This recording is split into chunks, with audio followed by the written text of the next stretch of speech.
Hi students, అందరికీ స్వాగతం. Welcome to LTX classes. నేను మీ ఎస్పి రాజన్ అలియాస్ ఎస్పిఆర్. ఈరోజు మనము హిందూ న్యూస్ అనాలిసిస్ అనేది 07 మే, ఓకేనా. సో మే 7th యొక్క హిందూ న్యూస్ అనాలిసిస్ అనేది చూడబోతున్నాం.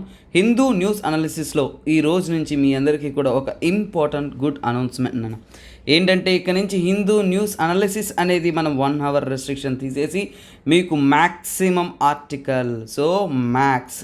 సో ఇక చూడండి, హిందూ పేపర్ చదువుతున్నారు అంటే హిందూ పేపర్ చదవడానికన్నా కానీ మన వీడియో బెటర్ ఉంటుందా సార్ అంటే బెటర్ ఉంటుంది అని అందరికీ మీరు చాటి చెప్పేలా అద్భుతమైన కంటెంట్ ఇక నుంచి వాల్యూ అడిషన్గా మనం ఇవ్వబోతున్నాం నాన్న. ఇక నుంచి మ్యాక్సిమం ఆర్టికల్స్ కవర్ చేయడానికి నేను ట్రై చేస్తానన్నమాట. సో ఇక నుంచి హిందూ అనాలిసిస్ అనేది ఇంకా బెటర్గా, ఇంకా క్వాలిటేటివ్గా, ఇంకా ఎఫిషియెంట్గా అనేది మీకు ఎగ్జామ్ ఓరియంటెడ్గా అనేది ఇవ్వబోతున్నాం. సో మీరు ఏపీ తెలంగాణ నుంచి యూపీఎస్సి ప్రిపేర్ అవుతున్నారు అంటేనే మన హిందూ అనాలిసిస్ చూసి ఉండాల్సిందే. అలా ఒక ఎన్విరాన్మెంట్ క్రియేట్ చేస్తున్నాను, అంత అద్భుతంగా అనేది మనం క్లాసెస్ అనేది తీసుకొస్తూ ఉన్నాం. సో అలాగే మీరు ఫస్ట్ వ్యూవర్ అయినా సరే, రెగ్యులర్ వ్యూవర్ అయినా సరే, కైండ్లీ లైక్ చేయండి, మీ వాల్యుబుల్ కమెంట్స్ చేయండి. సో అలాగే ఇంకా కూడా షేర్ చేస్తూ రండి. Let us build a big platform. అలాగే మనము రన్నింగ్ టువర్డ్స్ 1 lakh సబ్స్క్రైబర్స్ నాన్న. మీ సపోర్ట్ చాలా చాలా ముఖ్యం. Kindly like, share and subscribe to our channel. So అక్కడ చూడండి, ఇక్కడ హైదరాబాద్ మరియు వైజాగ్ నుంచి మీరు యూపీఎస్సి సివిల్ సర్వీస్ ప్రిపేర్ అవ్వాలి అని కలలు కంటున్నారా? సో మీరు ప్రయత్నిస్తున్నారా? మీ ప్రయత్నానికి మేము తోడుంటాం అనే విధంగా హైదరాబాద్ మరియు వైజాగ్లో మీకు అద్భుతమైన ఇన్స్టిట్యూషన్ తరపు నుంచి కూడా లైఫ్ టైం వ్యాలిడిటీతో మీకు యూపీఎస్సి కోచింగ్ అనేది అందిస్తున్నాం. సో దాని యొక్క ఫీజ్ మీకు 80,000 రూపీస్ ఉంటుంది. అలాగే ఒక్కసారిగా కట్టలేను అనుకుంటున్న స్టూడెంట్స్కి మీకు 10,000 రూపాయలు ఈఎంఐ పద్ధతిలో కూడా మీరు పొందవచ్చు. సో అలాగే మీకు ఇతర డౌట్స్ ఏమైనా ఉన్నా కానీ మీరు ఈ కాంటాక్ట్ నెంబర్ని కాంటాక్ట్ అవ్వచ్చు. అలాగే ఆఫ్లైన్ అంటేనే మీకు ఒక అద్భుతం నాన్న. క్లాస్ ఎన్విరాన్మెంట్, స్టూడెంట్స్, ఒక కాంపిటీషన్, ఒక టీచర్, వర్క్, ఇంకా ఎగ్జామ్ ఓరియంటెడ్ అప్రోచ్, ఇలా అద్భుతంగా అనేది మీకు అందిస్తాం. సో అలాగే ఇది మాత్రమే కాదు, ఆఫ్లైన్ తీసుకుంటున్న స్టూడెంట్స్కి ఎక్స్ట్రా ఎడ్జ్ ఆఫర్ అనేది ఉంది మన దగ్గర. ఏంటంటే మనం ఆన్లైన్ యాక్సెస్ కూడా ఇందులో ఫ్రీగానే ఇస్తున్నాం.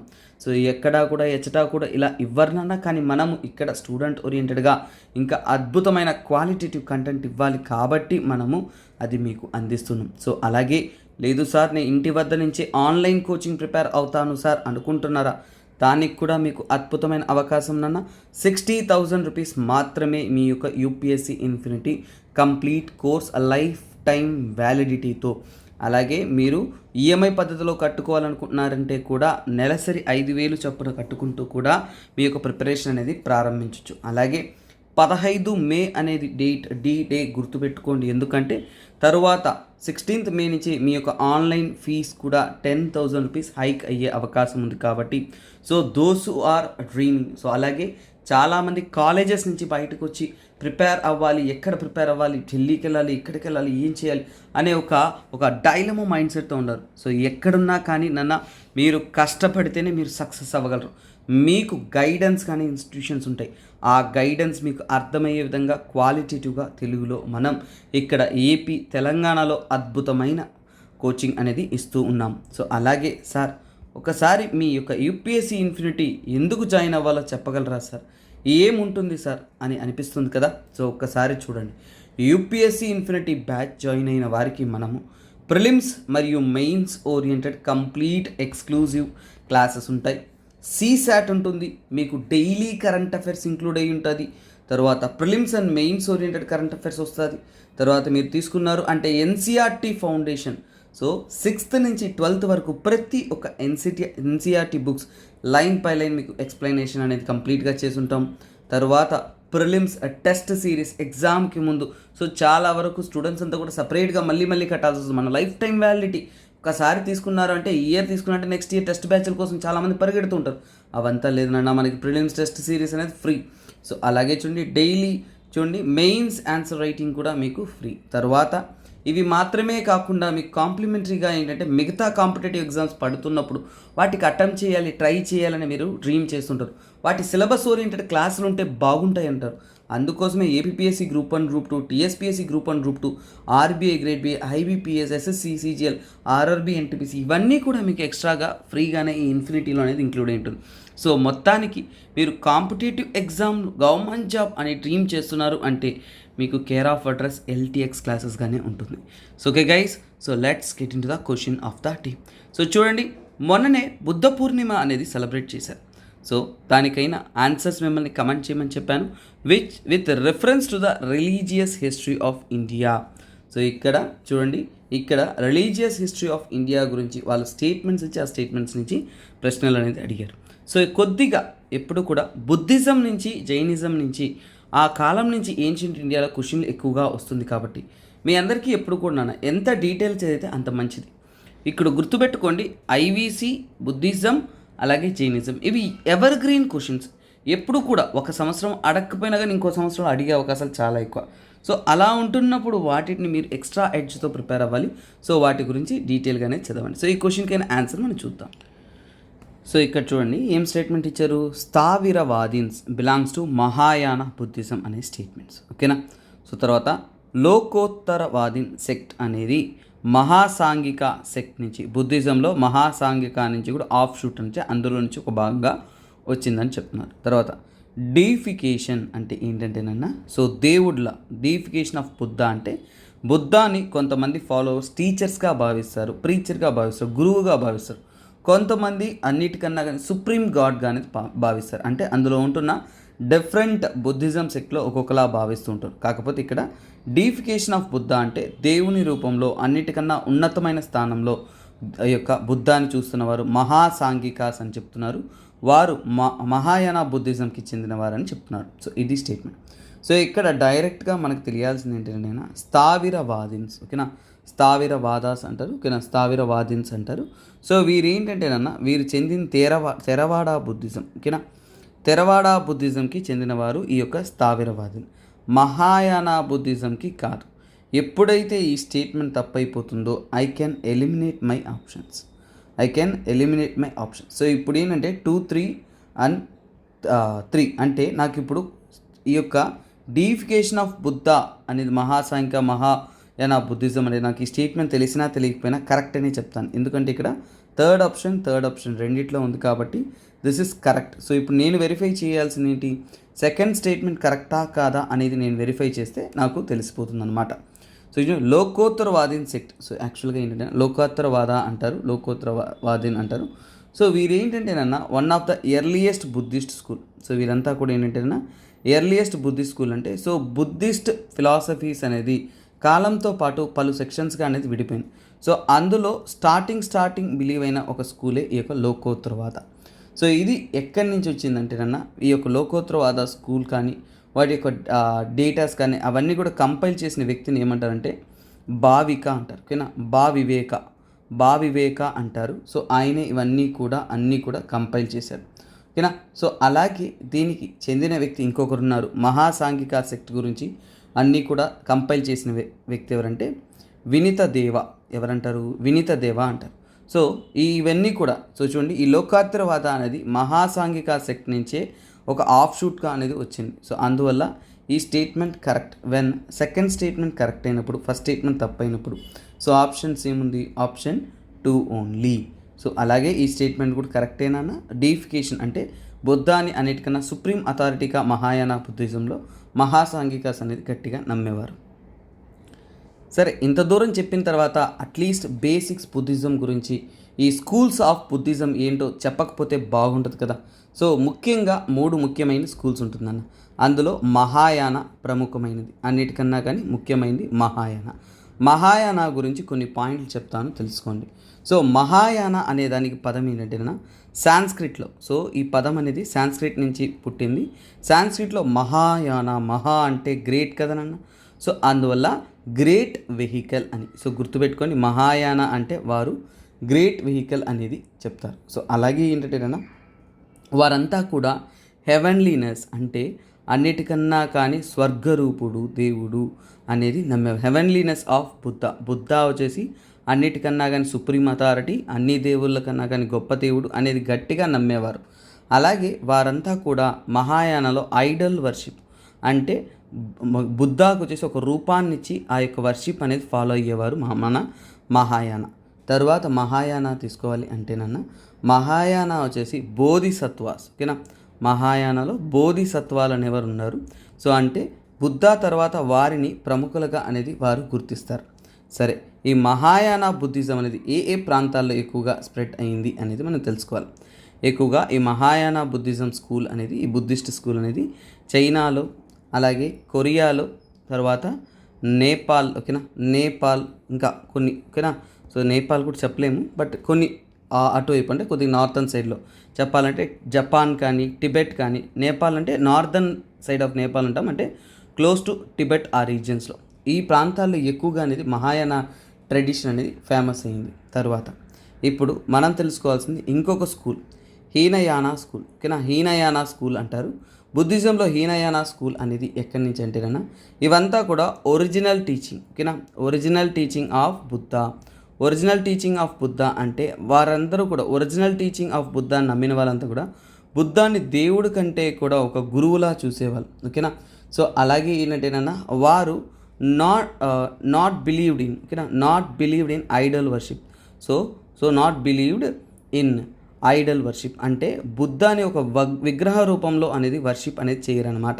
సో అలాంటి ఒక పద్ధతి వాళ్ళకి ఫాలో అయ్యేవారు. సో అలాగే ఏంటంటేనన్నా ఇది కాలంతో పాటు కొంతగా ఏంటంటే ఇది ఎవాల్వ్ అవుతూ వచ్చింది. సో వీరి యొక్క నమ్మకం ఏంటంటేనన్నా సెల్ఫ్ డిసిప్లైన్. సో బుద్ధాకి రూపం లేదు, సెల్ఫ్ డిసిప్లైన్ ఉండాలి. ఓకేనా, సెల్ఫ్ డిసిప్లైన్ ఉండాలి. తర్వాత ఏంటంటే మెడిటేషన్ ఉండాలి. సో అలా ఉంటేనే మీకు పుణ్యం దొరుకుతుంది. సో మీరు గొప్పగా దేవుని దగ్గరికి చేరుకుంటారు, సాల్వేషన్ దొరుకుతుంది అంటారు. ఈ హీనయాన కింద వచ్చేదే మీకు తెరవాడ. ఓకేనా, ఈ తెరవాడ సెక్ట్ ఏదైతే ఉంటుందో అది హీనయాన అండర్లోనే వస్తుంది.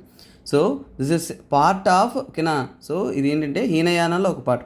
సో ఇప్పుడు తెరవాడ అంటే ఏంటో తెలుసుకోవాలి. ఓకేనా, తెరవాడ సెక్ట్ అనేది ఒక రకంగా మోడర్న్గా రీసెంట్గా అనేది డెవలప్ అవుతూ వచ్చింది. అంటే ఇది స్టార్టింగ్ స్టేజెస్ కాదు, లేటర్ స్టేజెస్.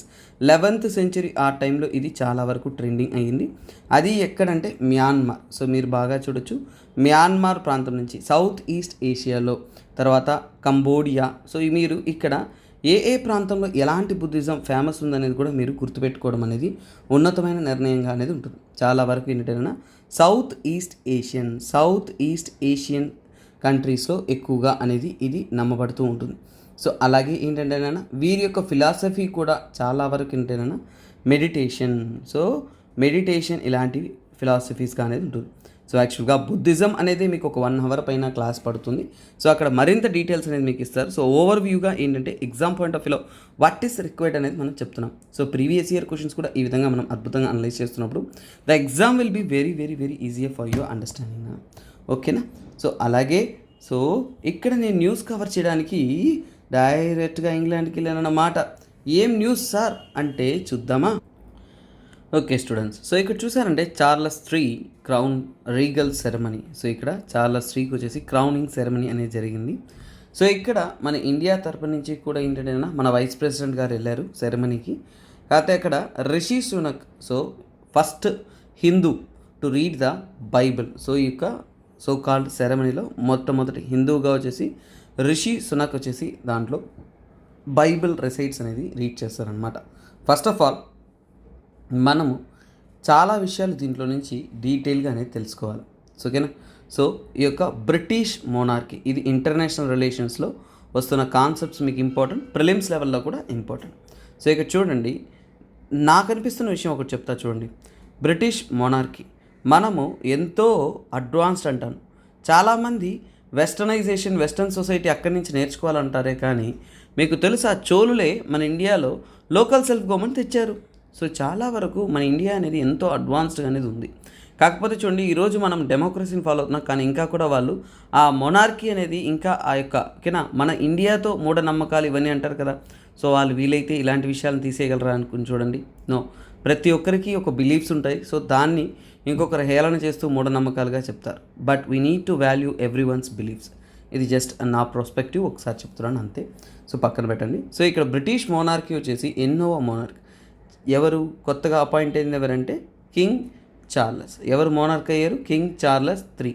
అతను ఎన్నోవ మోనార్క్, హీఈస్ 40th. ఆ పాయింట్ గుర్తుపెట్టుకోండి, హీఈస్ 40th మోనార్క్. సో అలాగే ఇక్కడ ఈ ఈ సెరమనీ అనేది ఎక్కడ జరుగుతుంది? సో ఈ సెరమనీ అనేది ఎక్కడ జరుగుతుందంటే వెస్ట్ మినిస్టర్, ఓకేనా, వెస్ట్ మినిస్టర్, ఓకేనా, వెస్ట్ మినిస్టర్ అబ్బే. సో ఇప్పుడు మనకు అర్థం అవ్వాల్సిన అంటే ఈ వెస్ట్ మినిస్టర్ అంటే ఏంటి, అబ్బే అంటే ఏంటి, రెండు వేరు వేరు పదాలు, రెండిటికి ఇంపార్టెంట్ మీనింగ్ ఉంది, ఓకేనా. ఈ వెస్ట్ మినిస్టర్ అనేది ఏంటంటే ఒక లొకేషన్, జోగ్రఫికల్ లొకేషన్. అది ఎక్కడ, లండన్లో ఉంది, ఓకేనా, ఇంగ్లాండ్లో లండన్లో ఉంది. అసలు ఈ యొక్క యునైటెడ్ కింగ్డమ్లో లండన్లో ప్రముఖమైన ఒక చర్చ్ కానీ ఒక ఇంపార్టెంట్ ప్లేస్ అనేది ఈ వెస్ట్ మినిస్టర్ అబ్బే. సరే, ఇప్పుడు మనకి అబ్బే అంటే ఏంటో మీనింగ్ తెలియాలి. యాక్చువల్గా ఏంటంటే అబ్బే అనే సాధారణ మీనింగ్ ఏంటంటే రిలీజియస్ బిల్డింగ్. సో దీని యొక్క మీనింగ్ ఏంటి, రిలీజియస్ బిల్డింగ్ అన్నమాట. సో ముఖ్యంగా తీసుకోవాలి అంటే ఈ యొక్క చర్చ్ లాంటిది, ఓకేనా. సో మనము చర్చ్ అని కూడా చెప్పచ్చు. ముఖ్యంగా నన్, అలాగే సో కాల్డ్ రిలీజియస్ మాంక్స్ వాళ్ళంతా ఉంటున్న ప్లేస్ని మనం అబ్బే అని అంటాం. సరే, ఈ యొక్క అబ్బే అనేది, ఈ వెస్ట్ మినిస్టర్ అబ్బే ఎలా వచ్చింది, ఇందులోనే ఎందుకు కరోనేషన్ చేస్తున్నారు అంటే ఈ యొక్క పదవి ప్రమాణం కానీ ఇది అనేది ఎందుకు ఇక్కడే చేస్తున్నారు, సో కింగ్ని ఇక్కడే ఎందుకు వాళ్ళు ఇలా సెలబ్రేట్ చేస్తున్నారు. సో దీని స్టోరీలోకి వెళ్ళిపోయారంటే, సో దీన్ని స్టార్ట్ చేసింది ఎవరంటే కింగ్ ఎడ్వర్డ్. సో ఇలాంటి విషయాన్ని స్టార్ట్ చేసింది, ఫస్ట్ కారోనేషన్ అంతా కూడా ఇక్కడ జరిగింది. స్టార్ట్ చేసింది ఎవరంటే కింగ్ ఎడ్వర్డ్. ఆయన్ని ఏమంటారంటే ఎడ్వర్డ్ ద కన్ఫెసర్. సో ఇది మీరు వరల్డ్ హిస్టరీలో వాటిలో గ్రూప్ మీకు ఇంకా ఫర్ ఎగ్జాంపుల్ అంటే మన యొక్క జిఎస్ పేపర్స్లో మెయిన్స్లో వస్తుంది మీకు వరల్డ్ హిస్టరీలో, ఓకేనా. సో తర్వాత ఎడ్వర్డ్ ద కన్ఫెసర్ అంటారు, ఓకేనా, ద ఎడ్వర్డ్ ద కన్ఫెసర్ అంటారు. సో అతను ఎందుకు ఈ చర్చ్ని ఎంచుకున్నాడు, సో ఎందుకు ఈ చర్చ్లో స్టార్ట్ చేశాడు అనేది మనం తెలుసుకోవాలి. ఎందుకంటేనన్నా సుమారుగా 11వ శతాబ్దం, ఇప్పుడు 11th సెంచరీ ఆ కాలంలో ఏం జరుగుతుంది అంటే ఏంటంటేనన్నా డానిష్ అటాక్స్ జరుగుతుంది. ఈ ప్రాంతంలో ఏంటంటేనన్నా డానిష్ పీపుల్ వచ్చేసి అటాక్ చేస్తారు ఎవరిని, ఈ యొక్క ఇంగ్లాండ్ని, వాటిని. సో వాటి నుంచి యాక్చువల్గా ఏంటంటే అప్పట్లో ఉంటున్న రాజు పారిపోతాడనమాట. సో అక్కడి నుంచి వెళ్ళిపోయేసి చాలా వరకు కొంతకాలం అలా దేవుని సేవలో అలా ఇన్వాల్వ్ అయ్యి మళ్ళీ ఏంటంటే ఒక ఫుల్ పవర్తో మళ్ళీ అటాక్ చేసి తన రాజ్యాన్ని చేజిక్కించుకుంటాడు. కాకపోతే దాని గుర్తుగా ఒక న్యూ చర్చ్ అనేది బిల్డ్ చేయాలి అనేది ఫిక్స్ అవుతాడు, ఓకేనా. న్యూ చర్చ్ అనేది బిల్డ్ చేస్తాడు ఆఫ్టర్ రిటర్న్, అంటే ఆ యొక్క సో యుద్ధం అంతా జరిగి అన్నింటిలో కూడా సక్సెస్ అయిపోయి మళ్ళీ సక్సెస్ని గుర్తిస్తూ ఒక చర్చ్ అనేది కట్టాలనుకుంటారు. సో అదే యాక్చువల్గా ఏంటంటే 1065 ADలో అబ్బే. సో అదే వెస్ట్ మినిస్టర్ అబ్బేగా అనేది మారింది. ఆ ప్లేసే వెస్ట్ మినిస్టర్. సో అలాగే చాలా చాలా చాలా ఫేమస్. అలాగే చూడండి, ఈ యొక్క ఏదైతే మన యొక్క వెస్ట్ మినిస్టర్ అబ్బే ఉందో, సో ఈ ప్రాంతంలోనే మనకి ఎక్కువగా ఈ యొక్క రాయల్ ఈవెంట్స్ కానీ రిలీజియస్ ఈవెంట్స్ కానీ ఇవన్నీ కూడా జరుగుతుంది. ఎందుకంటే మొట్టమొదటిసారిగా కారనేషన్ ఈ అబ్బేలో ఎవరికి జరిగిందంటే వెస్ట్ మినిస్టర్ అబ్బేలో వచ్చేసి ఎడ్వర్డ్, ఓకేనా. సో సెయింట్ ఎడ్వర్డ్, ఓకేనా, సెయింట్ ఎడ్వర్డ్స్ అంటారు. సో ఎడ్వర్డ్కి ఇక్కడే జరిగింది. సో ఆ ఎడ్వర్డ్కి ఎక్కడైతే జరిగిందో ఎడ్వర్డ్స్ చైర్ అంటారు. సో ఎడ్వర్డ్స్ చైర్ అని అంటారు. అదే చైర్లోనే కింగ్, ఓకేనా. సో ఇది ఏమంటే కింగ్ యొక్క కారనేషన్ అనేది ప్రతి సంవత్సరం ఎప్పుడైతే కొత్త కారనేషన్ అంటే కొత్త రాజుని ఎన్నుకున్నప్పుడు లేదా కొత్త రాజు వచ్చినప్పుడు ఆ కారనేషన్ అనేది జరుగుతుంది అనమాట. సో అందుకు ఈ ఎడ్వర్డ్ చైర్ అనేది చాలా చాలా సెన్సిటివ్గా ఇంపార్టెంట్గా ఉంది. అలాగే ఇది 1000 yearsగా పారంపర్యంగా ఇదే పద్ధతి అనేది ఇంగ్లాండ్లో అనేది ఫాలో అవుతూ వస్తూనే ఉన్నారు. సో దాంట్లో ఎటువంటి మార్పు లేదు. అలాగే ఈ ప్రాంతం అనేది చాలా వరకు చాలా చాలా ఇంపార్టెంట్. ఎందుకంటే Newton, Charles Darwin, Winston Churchill ఇలాంటి వాళ్ళంతా కూడా ఏంటంటే సో ఇక్కడ మెనీ మోనార్క్స్, ఇంపార్టెంట్ పర్సన్ వారందరికీ కూడా ఈ ప్రాంతం అనేది చాలా ఫేమస్. అలాగే వారికి రెస్టింగ్ ప్లేస్గా కూడా కన్సిడర్ అనేది చేయడం అనేది జరుగుతుంది. సో అందుకనే ఈ వెస్ట్ మినిస్టర్ అబ్బే అంటే చాలా ఇంపార్టెంట్. సో ఈ వెస్ట్ మినిస్టర్ అబ్బే ఏంటి, వెస్ట్ మినిస్టర్ అంటే ఏంటి, వీటి గురించి తెలుసుకున్నాం. తర్వాత ఇంకొద్దిగా డీటెయిల్గా వెళ్దాం. అసలు బ్రిటిష్ మోనార్కీ ఏంటి, బ్రిటిష్ మోనార్కీ. సో బ్రిటిష్లో ఎప్పుడు కూడా కింగ్ క్వీన్ కాన్సెప్ట్ పోదు, దాన్నే మనం మోనార్కీ అంటాం. సో అలాగే వరల్డ్లోనే one of the oldest monarchy అని చెప్పచ్చు, ఓకేనా. ఓల్డెస్ట్ మోనార్కీ అని కూడా చెప్పచ్చు, ఎందుకంటే మోనార్కీ టైప్ ఆఫ్ గవర్నమెంట్ అని చెప్పచ్చు, ఓకేనా. సో ఎందుకంటే ఈ యొక్క యునైటెడ్ కింగ్డమ్లోనే వేల సంవత్సరాలుగా ఇలాంటి ఒక ఫాలోయింగ్ అనేది జరుగుతుంది. సో అంటే బ్రిటిష్ మోనార్కీలో కింగ్ ఆర్ క్వీన్, ఓకేనా, కింగ్ అయినా లేదంటే క్వీన్ అయినా కానీ సో వారిని ఎలా కన్సిడర్ చేస్తా అంటే they are head of state. So చూడండి హెడ్ ఆఫ్ స్టేట్గా అనేది ఉంటారు. సో వారిని చూడండి హెడ్ ఆఫ్ ద స్టేట్గా అనేది కన్సిడర్ చేస్తారు. సో వారి యొక్క పొజిషన్ అనేది constitutional monarchy. So sole monarchy కాదు, కాకపోతే అంటే కాన్స్టిట్యూషనల్. సో అంటే వాళ్ళ యొక్క మొనార్కీ అనేది కాన్స్టిట్యూషనల్గానే మొనార్కీగానే తెలుపుతారు. So constitutional monarchy type of government ఎక్కడుంది అని అడిగినప్పుడు మీకు గుర్తు రావాల్సింది ఈ పాయింట్ అనమాట. This is very very very head. So అలాగే నెక్స్ట్ సో ఇక్కడ చూడండి, సో ఇక్కడ సావరిన్ హెడ్ వేరే వారు ఉంటారు. ఓకేనా, సావరిన్ హెడ్. సావరిన్ హెడ్ అంటే ఎవరు? సావరిన్ అంటే ఏంటంటేనా ప్రజలచే ఎన్నుకోబడిన సావరిన్ హెడ్ ఆఫ్ స్టేట్ ఎవరు ఉంటారంటే పార్లమెంట్. అంటే పార్లమెంట్ ద్వారా ఎన్నుకోబడిన వారు. ఇప్పుడు రిషి సోనక్ ఉన్నారు చూసారా, వారు సావరిన్ హెడ్ అనమాట. సో పార్లమెంట్ ద్వారా ఎలక్ట్ చేయబడిన వారు, ప్రజలచే ఎలక్ట్ చేయబడిన వారు సావరిన్ హెడ్గా అనేది ఉంటారు. సో అలాగే ఏంటంటేనా సో వీరిద్దరూ కూడా హ్యాండ్ ఇన్ హ్యాండ్ వర్క్స్ అనేది జరుగుతూ ఉంటుంది. సో అలాగే మనం అర్థం చేసుకోవాలి అంటే ఈ యొక్క హెడ్ ఆఫ్ ద స్టేట్ మన ఇండియాకి ఎవరంటే ప్రెసిడెంట్ అనమాట. Similar position.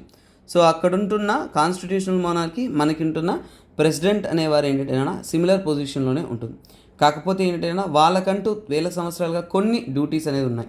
సో ఇప్పుడు బ్రిటిష్ మోనార్కీ యొక్క డ్యూటీస్ అంటే బ్రిటిష్ మోనార్కీ అంటే ఏంటో చెప్పాను, వారి యొక్క ఎలా ఏ యొక్క పొజిషన్ ఉంటారో అన్నీ చెప్పాను. సో ఇప్పుడు ఏంటంటే వారి యొక్క డ్యూటీస్ చాలా చాలా ఇంపార్టెంట్. ఏం డ్యూటీ చేస్తారు ఫర్ ఎగ్జాంపుల్ అంటే appointing the government. So appointing the government అంటే ఏంటి? అపాయింటింగ్ ద గవర్నమెంట్ అంటే ఎలక్షన్ తర్వాత, ఓకేనా, ఎలక్షన్ తర్వాత ఎన్నుకోబడిన గవర్నమెంట్ ఎవరైతే ఉన్నారో, సో ఫర్ ఎగ్జాంపుల్ అంటే ఎలక్షన్ అంతా అయ్యి ఫైనల్గా ఏంటంటేనా హౌస్ ఆఫ్ కామన్స్ నుంచి పీఎంగా, ఓకేనా, లీడర్ ఆఫ్ ద పార్టీని, ఓకేనా. సో ఎవరినైతే పీఎంగా ఎన్నుకుంటారో, పీఎంఏ కదా గవర్నమెంట్ ఫామ్ చేస్తారు. సో పీఎంను చేసి అపాయింట్ చేసేది, అలాగే న్యూ గవర్నమెంట్ని అపాయింట్ చేసేది వారే అనమాట. తర్వాత ఏంటంటేనా వారికంటూ కొన్ని డ్యూటీస్లో ఇంపార్టెంట్ ఏంటంటే ఎవ్రీ ఇయర్, ఓకేనా, ఎవ్రీ ఇయర్ ఇవన్నీ కూడా మన ఇండియాకి సిమిలర్గా ఉంటుంది.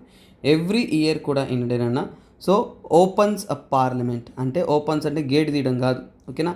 సో పార్లమెంటరీ సెషన్ స్టార్ట్ అవుతున్నప్పుడు వారి యొక్క నోట్తోనే స్టార్ట్ అవుతుంది. ఓపెన్స్ పార్లమెంట్ అంటే ఏమని స్టార్ట్ అవుతుంది అంటే ఆ గవర్నమెంట్ యొక్క ప్లాన్స్. సో ముఖ్యంగా గవర్నమెంట్ యొక్క ఒక సంవత్సరం పాటు ప్లాన్స్ ఏంటి, ఎలా పనిచేయబోతుంది అనే విషయాన్ని ప్రతి సంవత్సరం స్టార్టింగ్లో వచ్చేసి వారు మాట్లాడతారనమాట.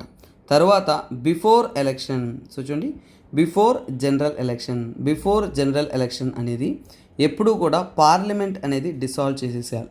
సో అది చేసేది కూడా ఏంటంటేనన్నా మన యొక్క క్రౌన్. సో అందుకనే క్రౌన్ డిసాల్వ్స్ పార్లమెంట్ అంటే ఎలక్షన్స్కి జస్ట్ ముందు ఆ పార్లమెంట్ని వచ్చేసి వారు డిసాల్వ్ అనేది చేస్తారనమాట. తర్వాత ఏంటంటేనన్నా మన ప్రెసిడెంట్తో రిలేట్ అయ్యి ఈ ఆర్టికల్ చాలా చాలా ఇంపార్టెంట్. నేను ఇప్పుడు చెప్తున్నదంతా కూడా మీకు మెయిన్స్లో క్వశ్చన్ వస్తే ఇలాగే అడుగుతారు. ఏమని? Explain the difference between the constitutional monarchy of a British and Indian president, can you relate the similar terms అన్నట్టు అడుగుతారు. అలాంటప్పుడు ఈ రెండింటిని మీరు కంపారిటివ్ అనలైజ్ చేయాలి, చాలా ఇంపార్టెంట్. సో ఇక్కడ ఏంటంటేనా రాయల్ అసెంట్ అంటారు. సో డ్యూటీస్లో ఏంటంటే రాయల్ అసెంట్ అంటే ఏంటంటేనా ఒక బిల్. సో చూడండి బిల్ టు టర్న్ ఇంటూ లా ఒక బిల్ ఇంట్రడ్యూస్ చేసి పార్లమెంటు అంటే ఇక్కడ మన ఇండియాలో పార్లమెంట్ ఉంటుంది, అక్కడ ఏముంటుందంటేనా హౌస్ ఆఫ్ కామన్స్. సో అక్కడ రెండు ఉంటాయి, హౌస్ ఆఫ్ కామన్స్ గుర్తుపెట్టుకోండి, ఇది చాలా చాలా ఇంపార్టెంట్. హౌస్ ఆఫ్ కామన్స్ ఉంటుంది, తర్వాత హౌస్ ఆఫ్ లార్డ్స్ ఉంటుంది, హౌస్ ఆఫ్ లార్డ్స్. సో ఇదే మన ఇండియాలో ఎలాగైతే మనం లోవర్ హౌస్ అప్పర్ హౌస్ చెప్తామో అదేవిధంగా వారి యొక్క పార్లమెంట్ అనమాట. ఈ రెండిట్లో అప్రూవల్ పొందిన తర్వాత, సో చూడండి వీటి రెండిట్లో పాస్ అయిన తర్వాత, ఓకేనా, పాస్ అయిన తర్వాత you need to go for approval. So అంటే ఏంటి? మన యొక్క కాన్స్టిట్యూషనల్ మోనార్కీ వచ్చేసి అక్కడున్న క్రౌన్ వచ్చేసి పర్మిట్ అనేది ఇవ్వాలి. సో అంటే ఏంటి? లాగా మారడానికి ఏంటి? వాళ్ళు అసెంట్ అనేది రాయల్ అసెంట్ అనేది ఇవ్వాలి. సో అలాగే అసెంట్ ఇవ్వాలని చెప్తున్నాను సార్, ఇవ్వకుండా ఆపే పవర్ ఉందా? Yes, they have power to refuse. చూడండి ఆ బిల్ని రిఫ్యూజ్ చేసే పవర్ ఉంటుంది, కానీ రిఫ్యూజ్ ద బిల్. కానీ ఎప్పుడు కూడా చూడండి వాళ్ళు అంత యాక్టివ్గా అనేది పాలిటిక్స్లో అనేది ఇన్వాల్వ్ అవ్వరు. సో అందుకనే మనం తీసుకున్నాము అంటే చాలా వరకు కూడా ఇంతవరకు ఎవరో కూడా రిజెక్ట్ చేసింది లేదు. లాస్ట్ రిజెక్ట్ చేసింది 1708లో 18వ శతాబ్దంలో ఒకసారిగా బిల్ రిజెక్ట్ చేస్తారు. మళ్ళీ ఎప్పుడు కూడా రిజెక్షన్ అనే ఒక కేటగిరీ అనేది రాలేదు, రిజెక్ట్ చేయలేదు. సో అది మీరు గుర్తుపెట్టుకోవాలన్నమాట. సో ఇది మనము తెలుసుకోవాల్సిన కొన్ని ముఖ్యమైన విషయాలు. సో అలాగే ఏంటంటేనన్నా ఈ సెరమనీ జరుగుతుంది కదా, ఈ సెరమనీ గురించి కొన్ని పాయింట్స్ చెప్తాను. అది మీకు ప్రిలిమ్స్ కానీ ఇక ఎగ్జామ్స్లో మీకు ఉపయోగపడచ్చు. సెరమనీ అనేది ఏ సాంగ్తో స్టార్ట్ చేసంటే చూడండి, వెల్ష్ సాంగ్. సో వెల్ష్ సాంగ్తోనే ఏంటంటే స్టార్ట్ అనేది చేశారు. సో స్టార్ట్ అంటే ఓపెన్ అనేది చేశారు, సెరమనీ అనేది స్టార్ట్ అయింది. ఓకేనా. సో ఇందులో ఏంటంటేనన్నా సో అందరూ కూడా ఫీమేల్ బిషప్స్, గాస్పెల్ చాయిస్ అందరూ కూడా పార్టిసిపేట్ చేశారు. ఇక్కడ మనం తెలుసుకోవాల్సిందంటే కింగ్. సో అక్కడ ఉంటున్న కాన్స్టిట్యూషనల్ మోనార్కీ కింగ్ని ఏమంటారంటే డిఫెండర్ ఆఫ్ ఫెయిత్. సో వారి యొక్క నమ్మకాన్ని కాపాడేవారు. ఓకేనా, డిఫెండర్ ఆఫ్ ఫెయిత్ అని వాళ్ళ నమ్మకాన్ని కాపాడేవారు అనేది క్లియర్ కట్గా చెప్పారు. సో ఇలా ఏంటంటేనన్నా చాలా వరకు ప్రపంచవ్యాప్తంగా ఉంటున్న దేశాలు ఇవన్నీ కూడా ఎంతో గొప్పగా అనేది ఈ డేని సెలబ్రేట్ చేసుకుంటూ విషెస్ అనేది కూడా చేశారనమాట. సో చూడండి, మనము ఒక చిన్న టాపిక్ అయినా పెద్ద టాపిక్ అయినా తీసుకొని దాన్ని ప్రిలిమ్స్ పాయింట్ ఆఫ్ వ్యూలో, మెయిన్స్ పాయింట్ ఆఫ్ వ్యూలో డీటెయిల్గానే మనం అనలైజ్ చేస్తాం. దాంట్లో ఎటువంటి డౌటే లేదు. అలాగే ఈ యొక్క కంటెంట్ మీకు నేను పీడిఎఫ్ ఇస్తాను, నా హ్యాండ్ రిటన్ పీడిఎఫే మీకు అద్భుతంగా అనేది అందిస్తాను అనమాట. సో మొత్తానికి ఏంటంటేనన్నా కరోనేషన్ జరిగిన తర్వాత ఇక్కడ చూడొచ్చు. సో ఎవరిద్దరు, king Charles III, queen Camilla, వీరిద్దరూ కూడా హ్యాపీగా అనేది సెలబ్రేట్ చేస్తున్నారు. నేను ఇన్వైట్ చేశాను అన్నమాట. కేరళలో చాలా అద్భుతంగా ఉంది, వ్యూ పాయింట్ బాగుంటుంది, వయసు అయిపోయిన తర్వాత పర్లేదు, హనీమూన్ రండి అనేసి. సరే అని వాళ్ళు వచ్చారు. వస్తే తమిళనాడులో అక్కడ అరికొంబన్, కేరళ తమిళనాడు బార్డర్ దగ్గర ఒక ఏనుగు వాళ్ళని తరుముకునిందనమాట. సరేని మనము ముందుండి హీరోలా కాపాడాం. ఆ ఏనుగు పేరు అరికొంబన్. సో చూడండి, అరికొంబన్ అనేది రీసెంట్గా న్యూస్లో ఉంది. What is this Arikomban? తర్వాత మేఘమలై అదేంటి? ఈ రెండింటిని కూడా మనం తెలుసుకోవాలి. ఇవి రెండు కూడా చూడండి, మేఘమలై అనేది మీకు అది ఒక టూరిస్ట్ స్పాట్, అందువల్ల ఇంపార్టెంట్. అరికొంబన్ అనేది రీసెంట్గా న్యూస్లో ఉంది. ఎందుకంటే కేరళ తమిళనాడు బార్డర్లో హల్చల్ రేపిన ఒక ఏనుగు అనమాట. ఓకేనా. ఇది ఈ అరికొంబన్ అనేది మీకు సో ఎన్విరాన్మెంట్ పరంగా ఇంపార్టెంట్. తర్వాత మీకు ఇంకొక ముఖ్యమైన విషయం నేను చెప్పాలి అంటే ఏంటంటేనన్నా, సో దీని ద్వారా మనకు అర్థమైందంటే హ్యూమన్ ఎలిఫెంట్ కాన్ఫ్లిక్ట్. ఓకేనా, హ్యూమన్ ఎలిఫెంట్ కాన్ఫ్లిక్ట్ మీకు మెయిన్స్లో రాస్తున్నప్పుడు కొన్ని ఉదాహరణలు అనేది రాయాల్సి వస్తుంది. అలాంటప్పుడు ఈ అరికొంబన్ ఉపయోగపడుతుంది, గుర్తుపెట్టుకోండి. ఓకేనా. తర్వాత యాక్చువల్గా ఏంటంటేనన్నా సో ఎలిఫెంట్ అనేది ఒక హెర్బివోరస్ అనిమల్. కాకపోతే ఇక్కడ మనము వాటి యొక్క స్థావరాలను మనం ఆక్రమించడం వలన సో ఈ అరికొంబన్ అనేది ఏంటి, విలయతాండవం అనేది చేసిందనమాట. సో అరికొంబన్ అనేది ఏంటి, సో మీరు ఒకే పాయింట్ గుర్తుపెట్టుకోవాలి. ఫస్ట్ ఆఫ్ ఆల్ అంటే అరికొంబన్, సో అరికొంబన్ అంటారు, అరికొంబన్ అంటారు. ఇది ఒక ఎలిఫెంట్. ఓకేనా, ఏంటది ఎలిఫెంట్. సో ఏంటంటే వాటి యొక్క రేంజ్ నుంచి దాటుకొని వచ్చేసి ఏంటంటేనన్నా సో ఇది అటాక్స్ అనేది చేస్తూ ఉన్నట్టు, సో దాన్ని క్యాప్చర్ చేసి రిలీజ్ అనేది చేశారు. సో అదే మీరు గుర్తుపెట్టుకోవాలి. సో రీసెంట్గా న్యూస్లో ఉండడానికి ఇదే కారణం. అరికొంబన్కి ఫుల్ ఫామ్ ఉంది, సో దానికి ఒక నేమ్ ఉంది. దాని పేరు ఏంటంటే రైస్ టస్కర్ అంటారు. ఏమంటారు, రైస్ టస్కర్ అంటారు. ఇది ఒక వారం క్రితం కూడా న్యూస్లో ఉందంటే పాపం దానికి రైస్ అంటే ఇష్క్, రైస్ ఫీల్డ్స్ అంటే ఇష్క్, అందువల్ల అక్కడ తిరుగుతుంటుంది. సో ఇది కేరళ ప్రాంతంలో అనేది వారు కనుగొనడం అనేది జరిగింది. దాన్ని క్యాప్చర్ చేశారు, అంటే పట్టుకున్నారు, తర్వాత మళ్ళీ ఫారెస్ట్ ఏరియాలో అనేది వదిలేశారు. సో ఇది చాలా జాగ్రత్తగా అనేది కేర్ చేసి వదిలేశారు. కానీ ఇక్కడ అరికొంబన్ అనేది చాలా వరకు మళ్ళీ ఏంటంటే తమిళనాడులో ఏంటంటే ఒక మేఘమలై అనే టూరిస్ట్ ప్రాంతాల్లో అనేది కనుగొనడం అనేది జరిగింది. ఓకేనా. So that is what. So ఈ మేఘమలై అనేది జోగ్రఫికల్ లొకేషన్ నేను మీకు చూపిస్తాను, ఎందుకంటే మ్యాపింగ్లో మనకి ఇంపార్టెంట్, తర్వాత టర్మ్స్లో మనకి ఇంపార్టెంట్. తర్వాత మీకు ఇక్కడ ఏంటంటేనన్నా హ్యూమన్ ఎలిఫెంట్ కాన్ఫ్లిక్ట్స్ చదువుతున్నప్పుడు మనము కొన్ని విషయాలు తెలుసుకో ఉండాలి. దాన్నే ప్రాజెక్ట్ ఎలిఫెంట్. ఓకేనా. ప్రాజెక్ట్ ఎలిఫెంట్ అనేది మనం ఎలిఫెంట్స్ని సంరక్షించడం కోసం మన గవర్నమెంట్ తరపు నుంచి కూడా లాంచ్ చేశారు. ఇది ఎప్పుడు లాంచ్ చేశారంటే 1992లో లాంచ్ చేశారు. ఇది ఏంటంటే ministry of environment, forest, climate change తరపు నుంచి కూడా లాంచ్ చేశారు. సో దీని ప్రకారం మన ఇండియాలో సో రీసెంట్గా టైగర్ సెన్సస్ వచ్చింది కాబట్టి మనకి ఎలిఫెంట్ పాపులేషన్ కూడా తెలిస్తే చాలన్నమాట. సో అలాగే 29,964 ఎలిఫెంట్స్ అనేది మన ఇండియాలో అనేది ఉన్నాయి. ఇది ప్రస్తుతానికి మనకు దొరికిన డేటా 2017 సెన్సస్ ప్రకారం. ఓకేనా. తర్వాత ఏంటంటేనన్నా సో మొత్తానికి మన ఇండియాలో ఓవరాల్గా తీసుకుంటున్నాము అంటే ఎలిఫెంట్స్ అనేది చాలా వరకు ఏంటంటేనన్నా సో మనము సో ఓవరాల్గా ఏంటంటేనన్నా సో 55 ప్రపంచవ్యాప్తంగా ఉంటున్న దాంట్లో 55% ఆఫ్ వరల్డ్లో ఉన్న దాంట్లో 55% అనేది మన ఇండియాలోనే ఉన్నాయన్నమాట. సో అలాగే ఈ ఎలిఫెంట్స్ మీద అవగాహన కల్పించే విధంగా మన ఇండియన్ గవర్నమెంట్ నుంచి కూడా గజ యాత్ర ఇంకా ఎన్నో ఇనిషియేటివ్స్ తీసుకొస్తూ సో ఇవన్నీ కూడా ఏంటంటేనన్నా సో మనము సో ముఖ్యమైన ఎలిఫెంట్స్ అనేది ఒక ప్రాంతం నుంచి ఒక ప్రాంతానికి మూవ్ అవుతూ ఉంటాయి. సో అలాంటి గజయాత్ర అంటే ఏంటంటేనన్నా 101 ఇంపార్టెంట్ వైటల్ కారిడార్స్ అంటారు. వైటల్ అంటే చాలా ముఖ్యమైన అవి ఎక్కడైతే మైగ్రేట్ అవుతూ ఉంటాయి ఓకేనా, వైటల్ మైగ్రేటరీ కారిడార్స్ అంటారు. సో అవి జనరల్గా అవి కొన్ని ప్రాంతాల నుంచి ఒక ప్రాంతాలకి వెళ్తూ ఉంటాయి. సో ఆ ఇంపార్టెంట్ కారిడార్స్ని గుర్తించి వాటిని సంరక్షించి వాటిని ఎఫిషియెంట్గా మేనేజ్ చేయడం కోసం మనకి లాంచ్ చేసిన ఈ యొక్క స్కీమ్ అన్నమాట. సో ఇలా ఇంకా చెప్పాలి అంటే సో వీటి వల్ల ఎన్నో అంటే ఈ యొక్క మన ఎలిఫెంట్స్కి అనేది ఎన్నో ఇష్యూస్ వస్తూ ఉన్నాయి. తర్వాత రీసెంట్గా ఈ ఎలిఫెంట్ డెత్స్ కూడా ఇంక్రీజ్ అవుతున్నాయి. ఆ డేటా చూశారు అంటే మీరు రీసెంట్గానే తీసుకున్న అంటే 2021 అండ్ 2022 డేటా ప్రకారం ఎలిఫెంట్స్ డెత్ వరకు మన ఇండియాలో సుమారుగా 535 డెత్స్ అనేది రిజల్ట్ అయిందనమాట. పలు రీజన్స్ ఉన్నాయి ఓకేనా, పలు రీజన్స్ ఉన్నాయి. ముఖ్యంగా ఈ హ్యూమన్ అండ్ ఎలిఫెంట్ కాన్ఫ్లిక్ట్స్ వల్ల అత్యధికమైన ప్రాబ్లం ఏంటి, ఎక్కువగా చనిపోతుంటే ఎలక్ట్రిక్షన్ ఓకేనా. ఎలక్ట్రిక్షన్ అంటే ఫర్ ఎగ్జాంపుల్ ఏనుగులను అదుపులో తీసుకోవడం, ఎలక్ట్రిక్యూషన్ అంటే ఏనుగులను అదుపులో తీసుకోవడం కోసం వీళ్ళంటే ఎలక్ట్రిక్ లైన్లు వేయడం, వాటికి తగిలి చాలా వరకు చనిపోతూ ఉన్నాయి. సో ఇక్కడ ఎగ్జామ్ పాయింట్ ఆఫ్ వ్యూలో ఏంటంటే అన్న ఒక పాయింట్ మీరు గుర్తుపెట్టుకుంటే మేలు, నేచురల్ బ్యారియర్స్ ద్వారా మనము వీటిని ఈ హ్యూమన్ ఎలిఫెంట్ కాన్ఫ్లిక్ట్స్ అనేది మనం తగ్గించుకోవచ్చు. ఆ నేచురల్ బ్యారియర్స్ అనేది ఏం ఉపయోగిస్తే బెటర్గా ఉంటుంది అనేది మనకి తెలుసుకోవాలి. ఈ పాయింట్ గుర్తుపెట్టుకోండి, ఎందుకంటే ఎలిఫెంట్స్కి బీస్ అన్నా కానీ హాట్ పెప్పర్ అన్నా కానీ ఓకేనా, హాట్ పెప్పర్స్ అన్నా కానీ అలర్జీ ఓకేనా.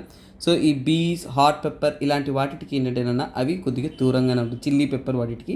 సో ఇవన్నీ కూడా యాక్చువల్గా ఏంటంటేనన్నా టాంజానియాలో ఇలాంటి ఒక మెథడ్ ఫాలో అయ్యి చాలా వరకు హ్యూమన్ ఎలిఫెంట్ కాన్ఫ్లిక్ట్ని తగ్గించున్నారు. ఇది కూడా మన ఎగ్జామ్ పాయింట్ ఆఫ్ వ్యూలో మన ఇండియాలో కూడా ఇంపార్టెంట్గా మనం ఉపయోగించుకోవచ్చు. తర్వాత ఏంటంటేనా మేఘమలై ఓకేనా. I had personally visited this మేఘమలైనా. So one of the important tourist place, చాలా అద్భుతంగా ఉంటుంది ఓకేనా. సో చూద్దాం, చూడండి ఈ మేఘమలై ఇప్పటికన్నా కానీ 2021లో కరెంట్ అఫైర్స్లో ఉన్నదన్న. సో ఎందుకంటేనన్నా 2021లో ఇది ఎందుకు న్యూస్లో ఉందో చెప్తాను, ఒకసారిగా మీకు అర్థమవుతుంది, ఉపయోగపడుతుంది. సో మన కరెంట్ అఫైర్స్ చాలా కాంప్రహెన్సివ్ ఉంటుందన్న. ఎగ్జామ్ పాయింట్ ఆఫ్ వ్యూలో ఇంతకన్నా అద్భుతంగా ఎక్కడా కూడా మీరు ఢిల్లీకి వెళ్ళినా కానీ ఎక్కడ ఇండియా వైడ్ ఉండదునన్నా అంత అద్భుతంగా నేనైతే మీకు అందిస్తాను.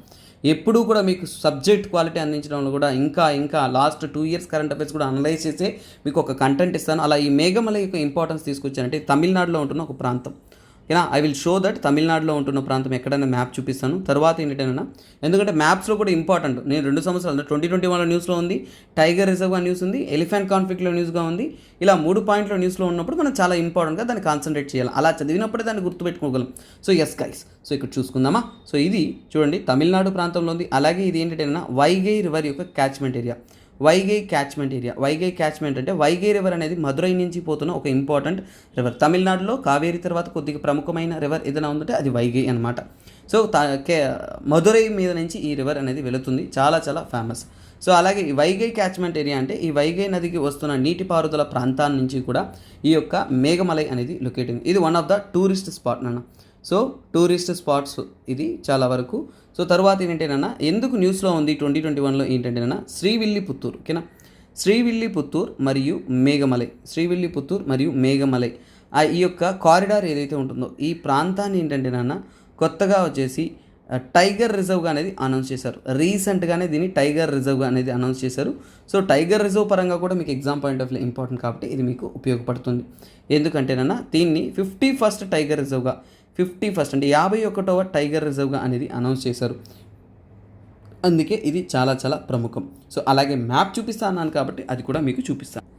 సో ఫస్ట్ మ్యాప్ చూడండి అన్న, ఇది కేరళ ఓకేనా, కేరళ బార్డరు, ఇది తమిళనాడు. సో మొత్తానికి అంటే ఇక్కడ మదురై ఉంటుంది ఓకేనా. సో ఇక్కడ మదురై ఉంది. సో వెయిట్ మరి జూమ్ అవుట్ అయిపోయింది, sorry for that. So yeah చూడండి ఇక్కడ మనకి తెలుసు. సో ఇక్కడ ఏంటంటేనన్నా మనము కొద్దిగా జూమ్ ఇన్ చేసి మీకు మ్యాప్ చూపిస్తాను. సో చూడండి మేఘమలై అనేది మీకు ఏ ప్రాంతానికి దగ్గరగా ఉంది, ఇక్కడ చూడండి మీకు Periyar national park. Periyar national park ఎక్కడ ఉంది మీకు, it is in so call Kerala. So ఇక్కడ చూడండి శబరిమల ఉంది, శబరిమల పెరియార్ తర్వాత ఇక్కడ వస్తుంది మీ యొక్క సో కాల్డ్ మేఘమలై. ఇక్కడ చూడండి శ్రీవిల్లిపుత్తూరు ఇక్కడ ఉంది. మేఘమలై శ్రీవిల్లిపుత్తూరు ఈ యొక్క tiger corridor, tiger reserve, 51st tiger reserve ఇదే అనమాట. సో ఒక్కసారి జూమ్ అవుట్ చేస్తాను. సో ఇప్పుడు మీకు లొకేషన్ గుర్తుందనమాట, మ్యాప్ ఎక్కడుంది అనేది. తర్వాత ఇక్కడ మళ్ళీ డీప్ వెళ్ళామంటే ఇక్కడ చూడండి, this is one of the important tourist spot అనమాట. సో ఇక్కడ మేఘమలై ఫారెస్ట్ అనేది ఉంటుంది, అలాగే ఫారెస్ట్ రిజర్వ్ ఉంటుంది, లేక్ ఉంటుంది. This is very very very very prominent. Elephant corridor ఇక్కడ బాగా అబ్జర్వ్ చేశారంటే కేరళకి దగ్గరగా. సో ఇది కేరళ బార్డర్ వస్తుంది, ఇది తమిళనాడు వస్తుంది, ఈ రెండింటికి బార్డర్. ఓకేనా. సో నిజం చెప్పాలంటే నా పూర్వీకం ఇక్కడేనన్నా, మా పేరెంట్స్ కానీ మా ఫ్యామిలీ అనేది. సో వాళ్ళంతా కూడా I was born and brought up in here only AP, but మా పేరెంట్స్ వచ్చేసి సో ఇన్ దిస్ రీజియన్. యాక్చువల్గా నేటివ్ వచ్చేసి ఇక్కడే వస్తుంది, సో సుర్లిపట్టి అంటారు. సో ఈ రీజియన్లో వస్తుంది ఒక విలేజ్. ఓకేనా. సో జస్ట్ అలా ఇంటరాక్ట్ అవుతూ పోతూ ఉందాం మనం. సో ఇది టూరిస్ట్ స్పాట్ అన్నాను కదా, అది ఎందుకు టూరిస్ట్ స్పాట్ అని అన్నా చూడండి ఇక్కడ. సో ఊటీ కొడైకెనాల్కి బెటర్ వ్యూయింగ్ పాయింట్స్ అనేది ఇలా ఉంటుంది. సో ఇది టూరిస్ట్ స్పాట్. సో మీకు ఒక ఐడియా ఉంటుంది how it is a trekking కానీ, టూరిస్ట్ కానీ, రైడింగ్ కానీ ఇవన్నీ కూడా ఉంటుంది. So I had already visited this place. So అందుకనే ఒక few images. So next students, ఎవరైతే ఆప్షనల్ ప్రిపేర్ అవ్వాలి అనుకుంటున్నారో వారందరికీ కూడా ఒక అద్భుతమైన అవకాశం మన ఎల్టీఎక్స్ క్లాస్ తరపు నుంచి PSIR, sociology, anthropology, public administration, Telugu literature లాంటి అద్భుతమైన ఆప్షన్స్ మనం అందిస్తూ ఉన్నాం. 30,000 రూపీస్ మీ యొక్క వన్ టైం పేమెంట్. లేదు ఈఎంఐ పద్ధతిలో పే చేస్తాను అనుకున్నారంటే మీకు 5,000 నెలసరి కట్టుకుంటూ కూడా మీరు పొందొచ్చు. సో మీకు యూపీఎస్సీ ప్రిపరేషన్స్కి ఇది సరైన సమయము మీ ఆప్షనల్స్ ప్రారంభించడానికి కూడా. So don't waste any time అన్నమాట. సో తర్వాత చూసుకున్నారు అంటే అక్కడి నుంచి అలా చూస్తే ఏనుగు నుంచి పారిపోయి ఒక అబ్బాయి దగ్గుకుంటూ ఉన్నాడు. ఏమప్పా తగ్గుతున్నాడు, మందులు వాడలేదా అంటే మందులు వాడాను సార్ కానీ తగ్గట్లేదు అన్నాడు. సరే ఏంటని చెక్ చేస్తే అతనుకున్నదేమో చూడండి, drug resistant bacteria for TB, drug resistant, multi drug resistant TB.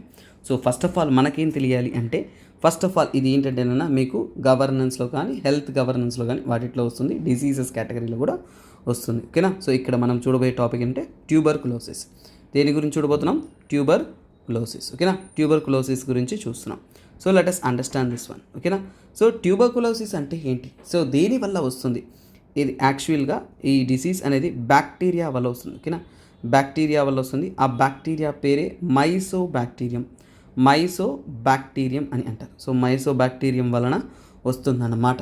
So అలాగే ఏంటంటేనన్నా ఇది సుమారుగా ఇండియాలో విపరీతంగా అనేది స్ప్రెడ్ అవుతూ వస్తుంది. సో అలాగే మైసోబ్యాక్టీరియం వల్ల నాట్ ఓన్లీ టీబీ, ఓకేనా, హ్యూమన్స్లో లెప్రసీ కూడా ఇదే దానివల్ల వస్తుంది. ఓకేనా. సో ఇదే లెప్రసీకి కూడా దారితీస్తుంది. సో తర్వాత తీసుకుంటున్నారు అంటే ఇక్కడ చూడండి. సో ఇక్కడ ముఖ్యంగా ఇది ఏ బాడీ పార్ట్ని ఎఫెక్ట్ చేస్తుందంటే టీబీ అనేది పల్మనరీ టీబీ అంటారు. సో చూడండి పల్మనరీ. సో ముఖ్యంగా ఎక్కువగా అంటే పల్మనరీ టీబీ అంటారు. ఈ పల్మనరీ టీబీ అనేది ముఖ్యంగా మనకి ఏంటంటే లంగ్స్ని ఎక్కువగా ఎఫెక్ట్ చేస్తుంది. సరే సార్, లంగ్స్ కాకుండా ఇతర బాడీని ఎఫెక్ట్ చేయదా అంటే ఉంది నాన్న. దాన్ని ఏమంటామంటే ఎక్స్ట్రా పల్మనరీ అంటాం. ఏంటది ఎక్స్ట్రా పల్మనరీ అంటే ఏంటంటే అదర్ ఆర్గాన్స్, లంగ్స్ కాకుండా అదర్ ఆర్గాన్స్ని ఎఫెక్ట్ చేసే టీబీ, దాన్ని ఎక్స్ట్రా పల్మనరీ అంటాం. సో మీకు ఇంకొక విషయం తెలుసా, టీబీ గురించి కొన్ని ఫ్యాక్ట్స్ మీరు ఎగ్జామ్లో తెలుసుకోవాలి, అందుకే చెప్తున్నాను. సో ఇక్కడ చూడండి, ఇది very ancient disease. Very ancient అంటే ఇది ఇప్పుడు ఉంటున్న డిసీజ్ కాదు నాన్న. సో పురాతనమైన డిసీజ్ అనేది చెప్తారు. అంత పురాతనమా, అంత స్పెషల్ ఏముంది సార్, అంత ఓల్డ్ ఏముంది సార్ అంటే ఫర్ ఎగ్జాంపుల్ చూడండి, ఇది మొట్టమొదటిసారిగా ఈజిప్ట్లో, ఓకేనా, ఈజిప్ట్ దేశాల్లో 3000 BC ఆ కాలంలోనే డిటెక్ట్ చేయడం అంటే కనుగొనడం అనేది జరిగింది. కాకపోతే ఇది ట్రీటబుల్ అండ్ క్యూరబుల్. దీన్ని జాగ్రత్తగా మనం ట్రీట్ చేసామంటే ఇది ట్రీట్ చేయొచ్చు, అలాగే క్యూర్ కూడా చేయొచ్చు, అంటే సాల్వ్ చేయొచ్చు. సో ఇది ఏంటంటేనన్నా తగ్గుతుందన్నమాట. సో నార్మల్గా ఈ టీబీ వచ్చిన వ్యక్తికి, లంగ్ టీబీ వచ్చిన వ్యక్తి దగ్గు, కాఫ్, స్నీజింగ్, తుమ్ములు ఇలాంటివి అనేది నార్మల్. ఓకేనా. సో కాకపోతే ఏంటంటేనన్నా కొన్ని సిమ్టమ్స్ వారీగా తీసుకుంటున్నామంటే టీబీలో, సో టీబీ యొక్క సిమ్టమ్స్లో మనం తీసుకుంటున్నామంటే ప్రముఖంగా ఏంటంటేనన్నా స్నీజింగ్తో పాటు, ఓకేనా, కాఫ్తో పాటు అలాగే ఏంటంటేనన్నా మనకి ఏంటంటే బ్లడ్ కూడా వస్తుంది అనమాట. సో బ్లడ్ కూడా వస్తుంది, అలాగే చెస్ట్ పెయిన్ ఎక్కువగా ఉంటుంది. ఓకేనా. సో సిమ్టమ్స్ అనేది చాలా ఇంపార్టెంట్. చెస్ట్ పెయిన్ ఎక్కువగా ఉంటుంది, వీక్నెస్ ఉంటుంది. తర్వాత ఏంటంటే వెయిట్ లాస్ ఎక్కువ అవుతుంది. వారందరికీ కూడా ఏంటంటేనన్నా సో టీబీ వచ్చిన వారికి వెయిట్ అనేది చాలా వరకు తగ్గుతూ వస్తారు. తర్వాత ఫీవర్ ఇలాంటివన్నీ కూడా సిమ్టమ్స్ కానీ ఉంటుంది. తర్వాత తీసుకుంటున్నారు అంటే గ్లోబల్ బర్డన్ అది టీబీ మీద పెరుగుతూ వస్తుంది. సో ఇంకా ముఖ్యంగా ఏంటంటేనన్నా సో ఈ ప్రపంచవ్యాప్తంగా ఉన్న టీబీలో ఇండియా ఈజ్ హైయెస్ట్. సో చూడండి, ఇండియా హ్యావింగ్ హై టీబీ, ఓకేనా, India having high TB cases, high TB cases. ఈ టీబీ కేసెస్లో మన ఇండియానే ప్రపంచ దేశాలన్నింటిలో కూడా ఒక రకంగా ఏంటంటే చాలా చాలా చాలా ఎక్కువగా అనేది టీబీ రిపోర్ట్ అనేది చేస్తుంది. సో ఇవన్నీ పక్కన పెడదాం. సో మనకి తెలియాల్సింది ఏంటంటేనన్నా ఈ మధ్యకాలంలో కొన్ని ఇన్నోవేషన్స్, కొన్ని important elements exam point of వ్యూలో క్రిటికల్గా వస్తుంది. సో అందులో మనం తెలుసుకోవాల్సిన ఏంటంటే multi drug resistance. Multi drug resistance అంటే మల్టీ డ్రగ్ పేరులోనే చూడండి. మల్టీ డ్రగ్ రెసిస్టెన్స్ అంటే చూడండి, మనము ఫస్ట్ ఒక యాంటీబయోటిక్ వేస్తాం, ఓకేనా. సో ఆ యాంటీబయోటిక్కి ఆ యొక్క సో కాల్డ్ బ్యాక్టీరియా అనేది ఫైట్ చేయడం నేర్చేసుకుంటుంది. సో తర్వాత ఏమవుతుంది, సో ఇప్పుడు చూడండి, ఏ యాంటీబ్యాక్టీరియా వాడాను ఏది మీద, వైరస్ మీద. సో ఇదేంటి, దీనికి రెసిస్టెన్స్ అంటే దీన్ని ఫైట్ చేసే శక్తి వస్తుంది. సో ఇక్కడ నుంచి నువ్వు ఏ మెడిసిన్ వాడేసరికి ఏంటంటే దాంట్లో మీకు పని చేయదనమాట, మీ రోగం తగ్గదు, పెరుగుతూ ఉంటుంది. తర్వాత బి యాంటీబయోటిక్స్ వాడాను, తర్వాత సి వాడాను, డి వాడాను. సో ఇలా ఏబిసిడి ఏ యాంటీబ్యాక్టీరియా వాడినా కానీ మెల్లమెల్లగా ఏంటంటే ఆ యొక్క జబ్బు కాజ్ చేసే బ్యాక్టీరియా అనేది ఫైట్ చేయడం నేర్చేసుకుంది, రెసిస్టెన్స్గా మారిపోయింది. అప్పుడు ఏంటంటే మీకు జబ్బు తగ్గడం అనేది తగ్గదు, ఎంత చేసినా కానీ జబ్బు ఉంటూనే ఉంటుంది, దాని యొక్క ఇంపాక్ట్ ఎక్కువే ఉంటుంది. సరే సార్, ఇలా రావడానికి కారణం ఏంటంటే డాక్టర్ ఒక ప్రిస్క్రిప్షన్ ఇస్తారు, మనకు 10 ట్యాబ్లెట్లు ఇచ్చేసి పొద్దున ఒకటి నైట్ ఒకటి వేసుకొని అంటారు. మనం ఏంటి 2 రోజులు వేస్తాము, 3వ రోజుకి ఏంటంటే ఇంకా తగ్గిపోయింది కదా, అవసరం లేదంటారు. కాకపోతే అలాంటప్పుడే మీ బాడీలో యొక్క రెసిస్టెన్స్ అనేది ఫామ్ అవుతుంది అనమాట. సో వాళ్ళు షెడ్యూల్ ఇస్తారు, ఆ షెడ్యూల్ ప్రకారమే మనం కంప్లీట్ చేయాలి. కోర్స్ కంప్లీషన్ అంటారు. యాంటీబయోటిక్స్ ఇస్తున్నప్పుడు అంటే కోర్స్ కంప్లీషన్ చేయాలి. అలాగే సెల్ఫ్ మెడికేషన్ చేయకూడదు, నాకు నేనే ఏదో మందులు తెచ్చేసుకుని వేసుకోకూడదు. ఇలాంటి మనము కొన్ని ప్రాపర్ ప్యాటర్న్ ఫాలో కాకపోవడం వల్ల ఇలాంటి వాటి వల్లనే ఏంటంటే మనకి చాలా వరకు ఏంటంటే పెద్ద ఇంపాక్ట్ అనేది చేస్తుంది అనేది చెప్తున్నారు. సో అందుకనే మన ఇండియాలో ఎక్కువగా ఏంటంటే మీ మల్టీ డ్రగ్ రెసిస్టెంట్ బర్డ్ అనేది ఇండియాలో చాలా చాలా చాలా ఎక్కువగా ఉంది. అంటే మన దగ్గర ఉన్న మందులు సరిపోవట్లేదు, ఇవన్నీ కూడా. ఈ ఆర్టికల్ ఈరోజు చెప్పబడింది కూడా దాని గురించే. సో ఇక్కడ చూడండి, మన బాడీలో మల్టీ డ్రగ్ రెసిస్టెన్స్ ఉందా లేదా అనేదాన్ని ముందుగానే తెలుసుకోవడానికి ఏంటంటే ఎర్లీ డయాగ్నోస్ చేయడానికి మనం ఏంటంటే డిఎన్ఏలో జరుగుతున్న మ్యూటేషన్స్ని ఫైండ్ చేస్తే, సో అంటే genetic, so genome reading, genetic technique వాటిని ఉపయోగించుకొని మనం స్టడీ చేసాము అంటే ఈజీగా వాటిని మనము డీల్ చేయొచ్చు అనేది వారు చెబుతున్నారనమాట. ఇదే ఈ యొక్క ఆర్టికల్లో చెబుతున్న ఒక విషయం. సో ఏంటంటేనన్నా, సో వరల్డ్ హెల్త్ ఆర్గనైజేషన్ చెప్పిన స్టేట్మెంట్ ఇది. So MDR multi drug resistance TB విషయంలో ఏంటంటేనన్నా, సో మనము చాలా వరకు ముందంచే చర్యలు తీసుకునేసి ఈ టీబీ డ్రగ్స్కి రెసిస్టెన్స్ కాకుండా త్వరగా రియాక్ట్ అయితే బెటర్ అనేది. అలాగే WHO తరపు నుంచి ఏంటంటే 0.39 మిలియన్, సో ఎంతమంది ఉన్నారు, 0.39 మిలియన్ కేసెస్ అనేది ఉన్నాయి. ఆ కేసెస్లో ఫస్ట్ పొజిషన్లో మన ఇండియానే ఉంది. సో దీన్ని స్టడీ చేయడానికి మనం ఏంటంటే బ్యాక్టీరియా ఏదైతే ఉంటుందో దాని యొక్క జీనోమ్ సీక్వెన్సింగ్ని మనం స్టడీ చేయాలి. దాని యొక్క డిఎన్ఏలో ఉంటున్న జీనోమ్స్, వాటి యొక్క సీక్వెన్సింగ్ ఎలా అది ఆ డ్రగ్ని వ్యతిరేకించగలదు, ఆ డ్రగ్ని ఎలా ఫైట్ చేయగలదు అనే విషయాల్ని మనం స్టడీ చేసి త్వరగా కానీ వాటిని సాల్వ్ చేయగలిగాము అంటే ఇలాంటి ఒక మల్టీ డ్రగ్ రెసిస్టెన్స్ డిసీజెస్ని ఫైట్ చేయడానికి అనేది మనకి మేలుగా ఉంటుంది.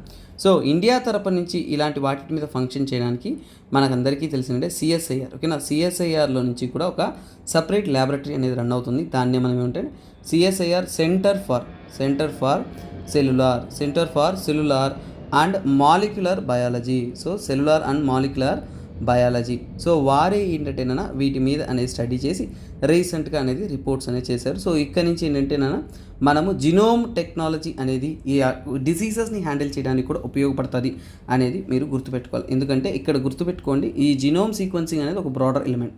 జినోమ్ సీక్వెన్సింగ్ వాటిని స్టడీ చేయడం, DNA, జెనెటిక్స్ వీటిని స్టడీ చేయడం వల్ల మనం ఎన్నో అద్భుతమైన ఇన్నోవేషన్స్ తీసుకొస్తూ ఉన్నాము అగ్రికల్చర్లోను, మన యొక్క ఫుడ్ క్రాప్స్లోను, అన్నింటిలోను.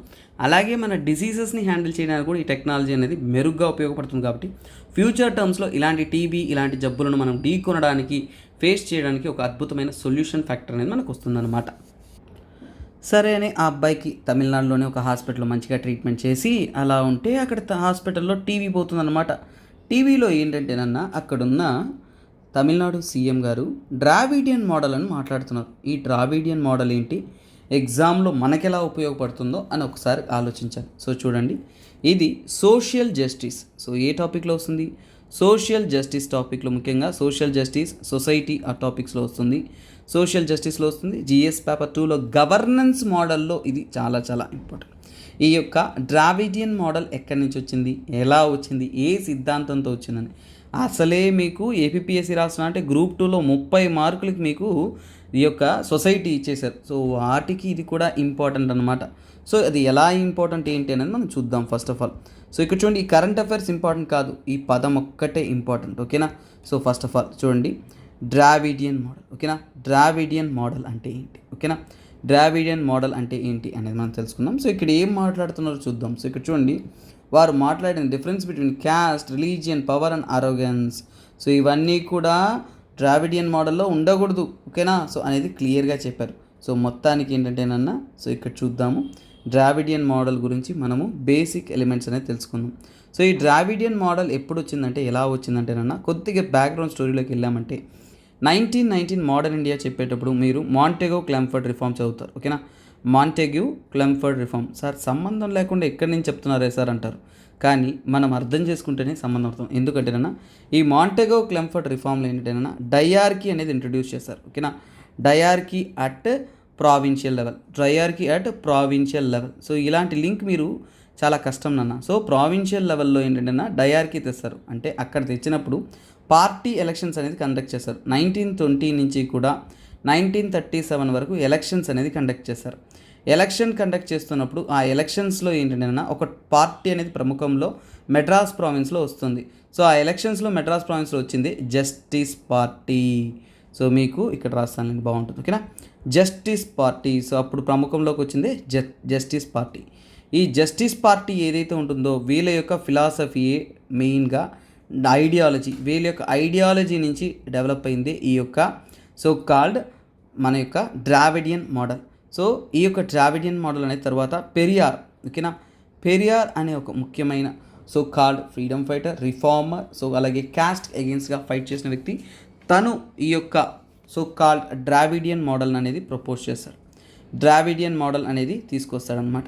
ఈ ద్రావిడియన్ మోడల్ ఏదైతే తీసుకొస్తారో అది ఏంటంటే చాలా వరకు ఏంటంటే సోషియో ఎకనామిక్ చేంజ్, సమాజంలో చేంజ్ తీసుకురావడం. Socio economic, not only social, economic కూడా.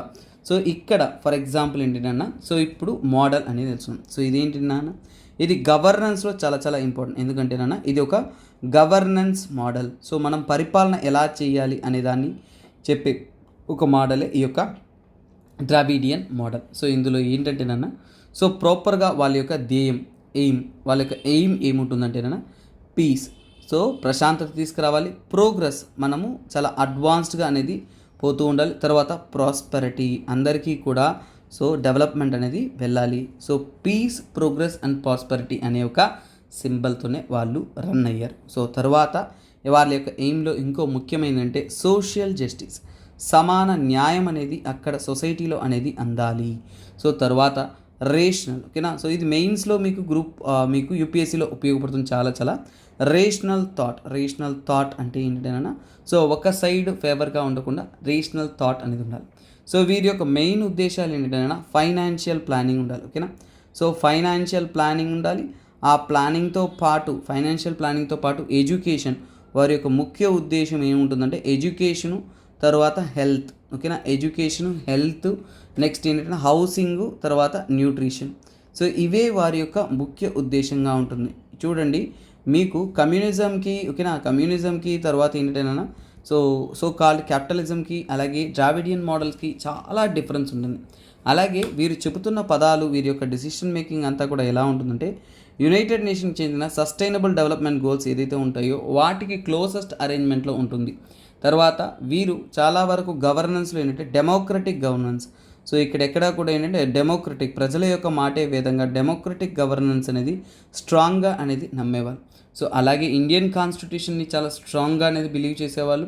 సో ఇది మెల్లమెల్లగా తమిళనాడు ప్రాంతంలో పెరియార్ గారు స్ప్రెడ్ చేసిన తర్వాత చాలా వరకు వైడర్గా స్ప్రెడ్ అవుతుంది. ఇంకా చెప్పాలి అంటే ఎడ్యుకేషన్. సో వీరు ఎడ్యుకేషన్ పరంగా ఏంటంటేనన్నా చాలా పెద్ద మార్పులు తీసుకొచ్చారు. ఏంటంటే ముఖ్యంగా ఏంటంటేనన్నా నూన్ మీల్ అంటే మధ్యాహ్నం పూట భోజనం. ఓకేనా? సో మధ్యాహ్నం పూట భోజనం స్కీమ్ తెచ్చిన తర్వాత చాలామంది యాక్చువల్గా ఏంటంటేనన్నా అక్కడ అప్పట్లో సీఎం కామరాజర్ అనేవారు. సో అక్కడ వెళ్తున్నప్పుడు ఏంటంటే హీ విజిటెడ్ డిఫరెంట్ ప్లేసెస్. అప్పుడు పిల్లలు పనికి వెళ్ళిపోతూ ఉన్నారు, స్కూళ్ళకి వెళ్ళట్లేదు, అంటే ఒక పూట భోజనం దొరకటమే కష్టము అనేవారు అనమాట.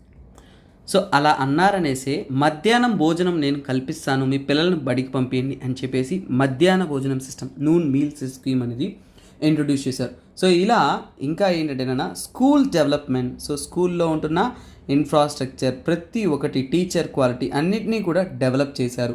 తర్వాత ఏంటంటేనన్నా క్యాస్ట్ చూడండి, వాళ్ళు ముఖ్యంగా ఏంటంటేనన్నా against caste discrimination, against caste discrimination. So ఈ యొక్క ద్రావిడియన్ మోడల్లో వచ్చిన తర్వాత డిస్క్రిమినేషన్ మోడల్ వచ్చిన తర్వాత ఏంటంటేనన్నా చాలా వరకు లో క్యాస్ట్ గ్రూప్స్ వాళ్ళు కూడా ఎడ్యుకేషన్ ప్లాట్ఫామ్లో ఎన్రోల్ అవ్వడం, డెవలప్ అవ్వడం, సో ఇవన్నీ కూడా ఎంతో పాజిటివ్గా అనేది రిపోర్ట్ అయ్యింది అనేది చెప్తున్నారనమాట.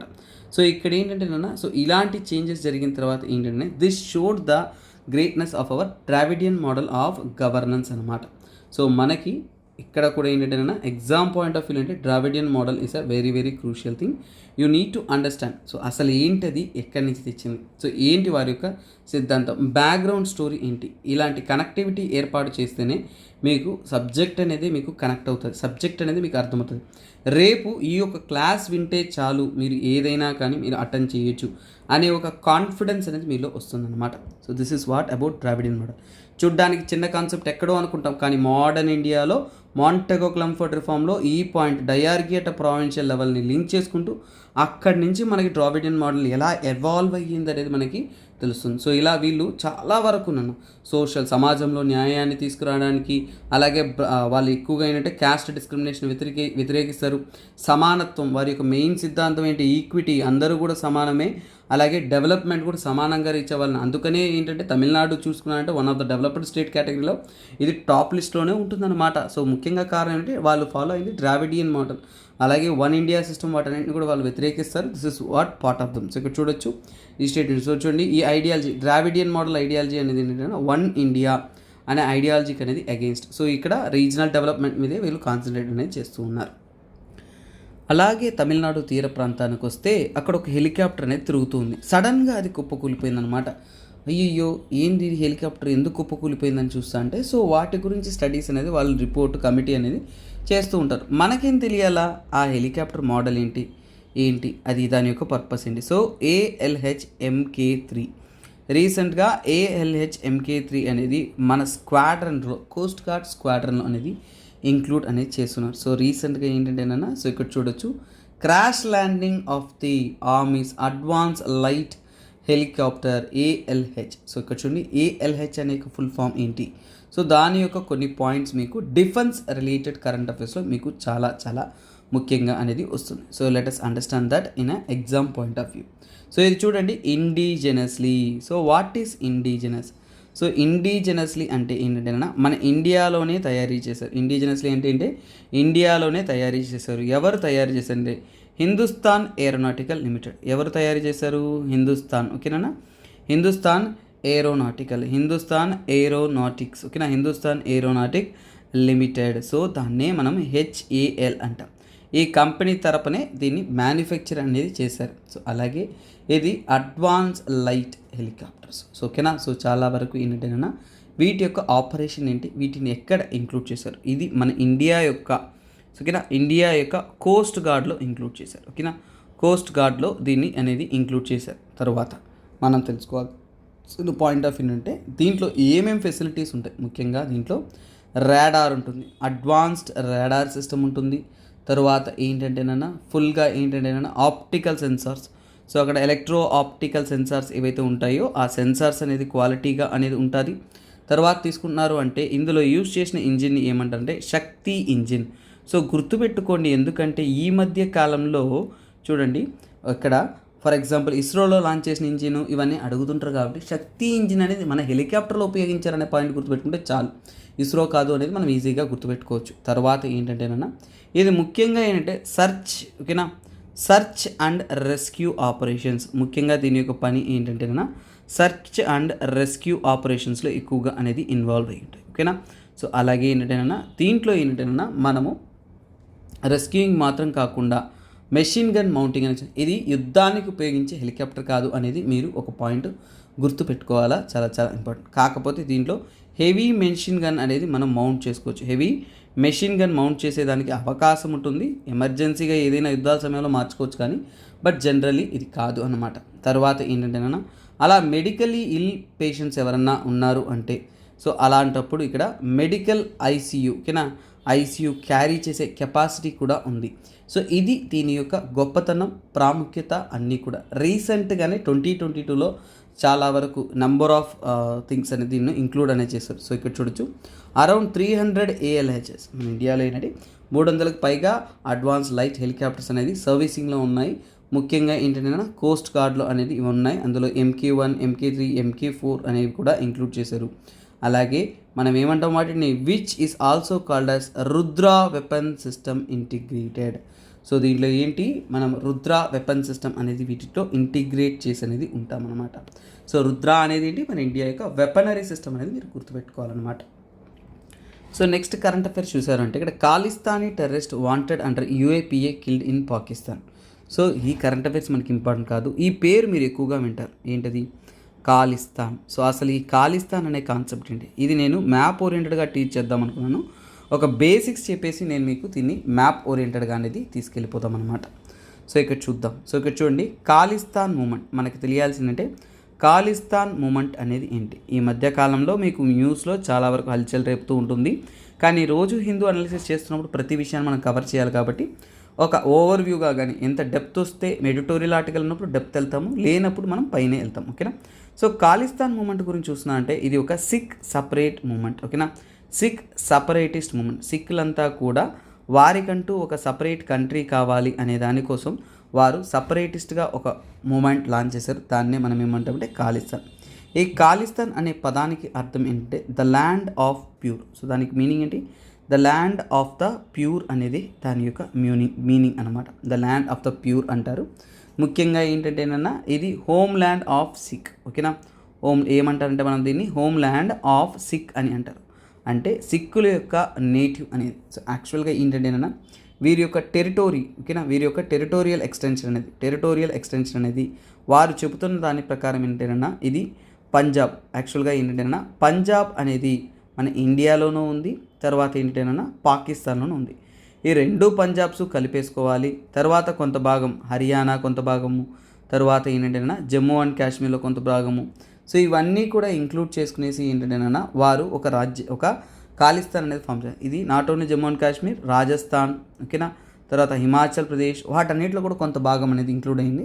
వాటన్నిటిని కలిపి వాళ్ళు ఏంటంటే ఒక టెరిటరీగా ఫామ్ చేయాలనేది ఒక పోరాటం.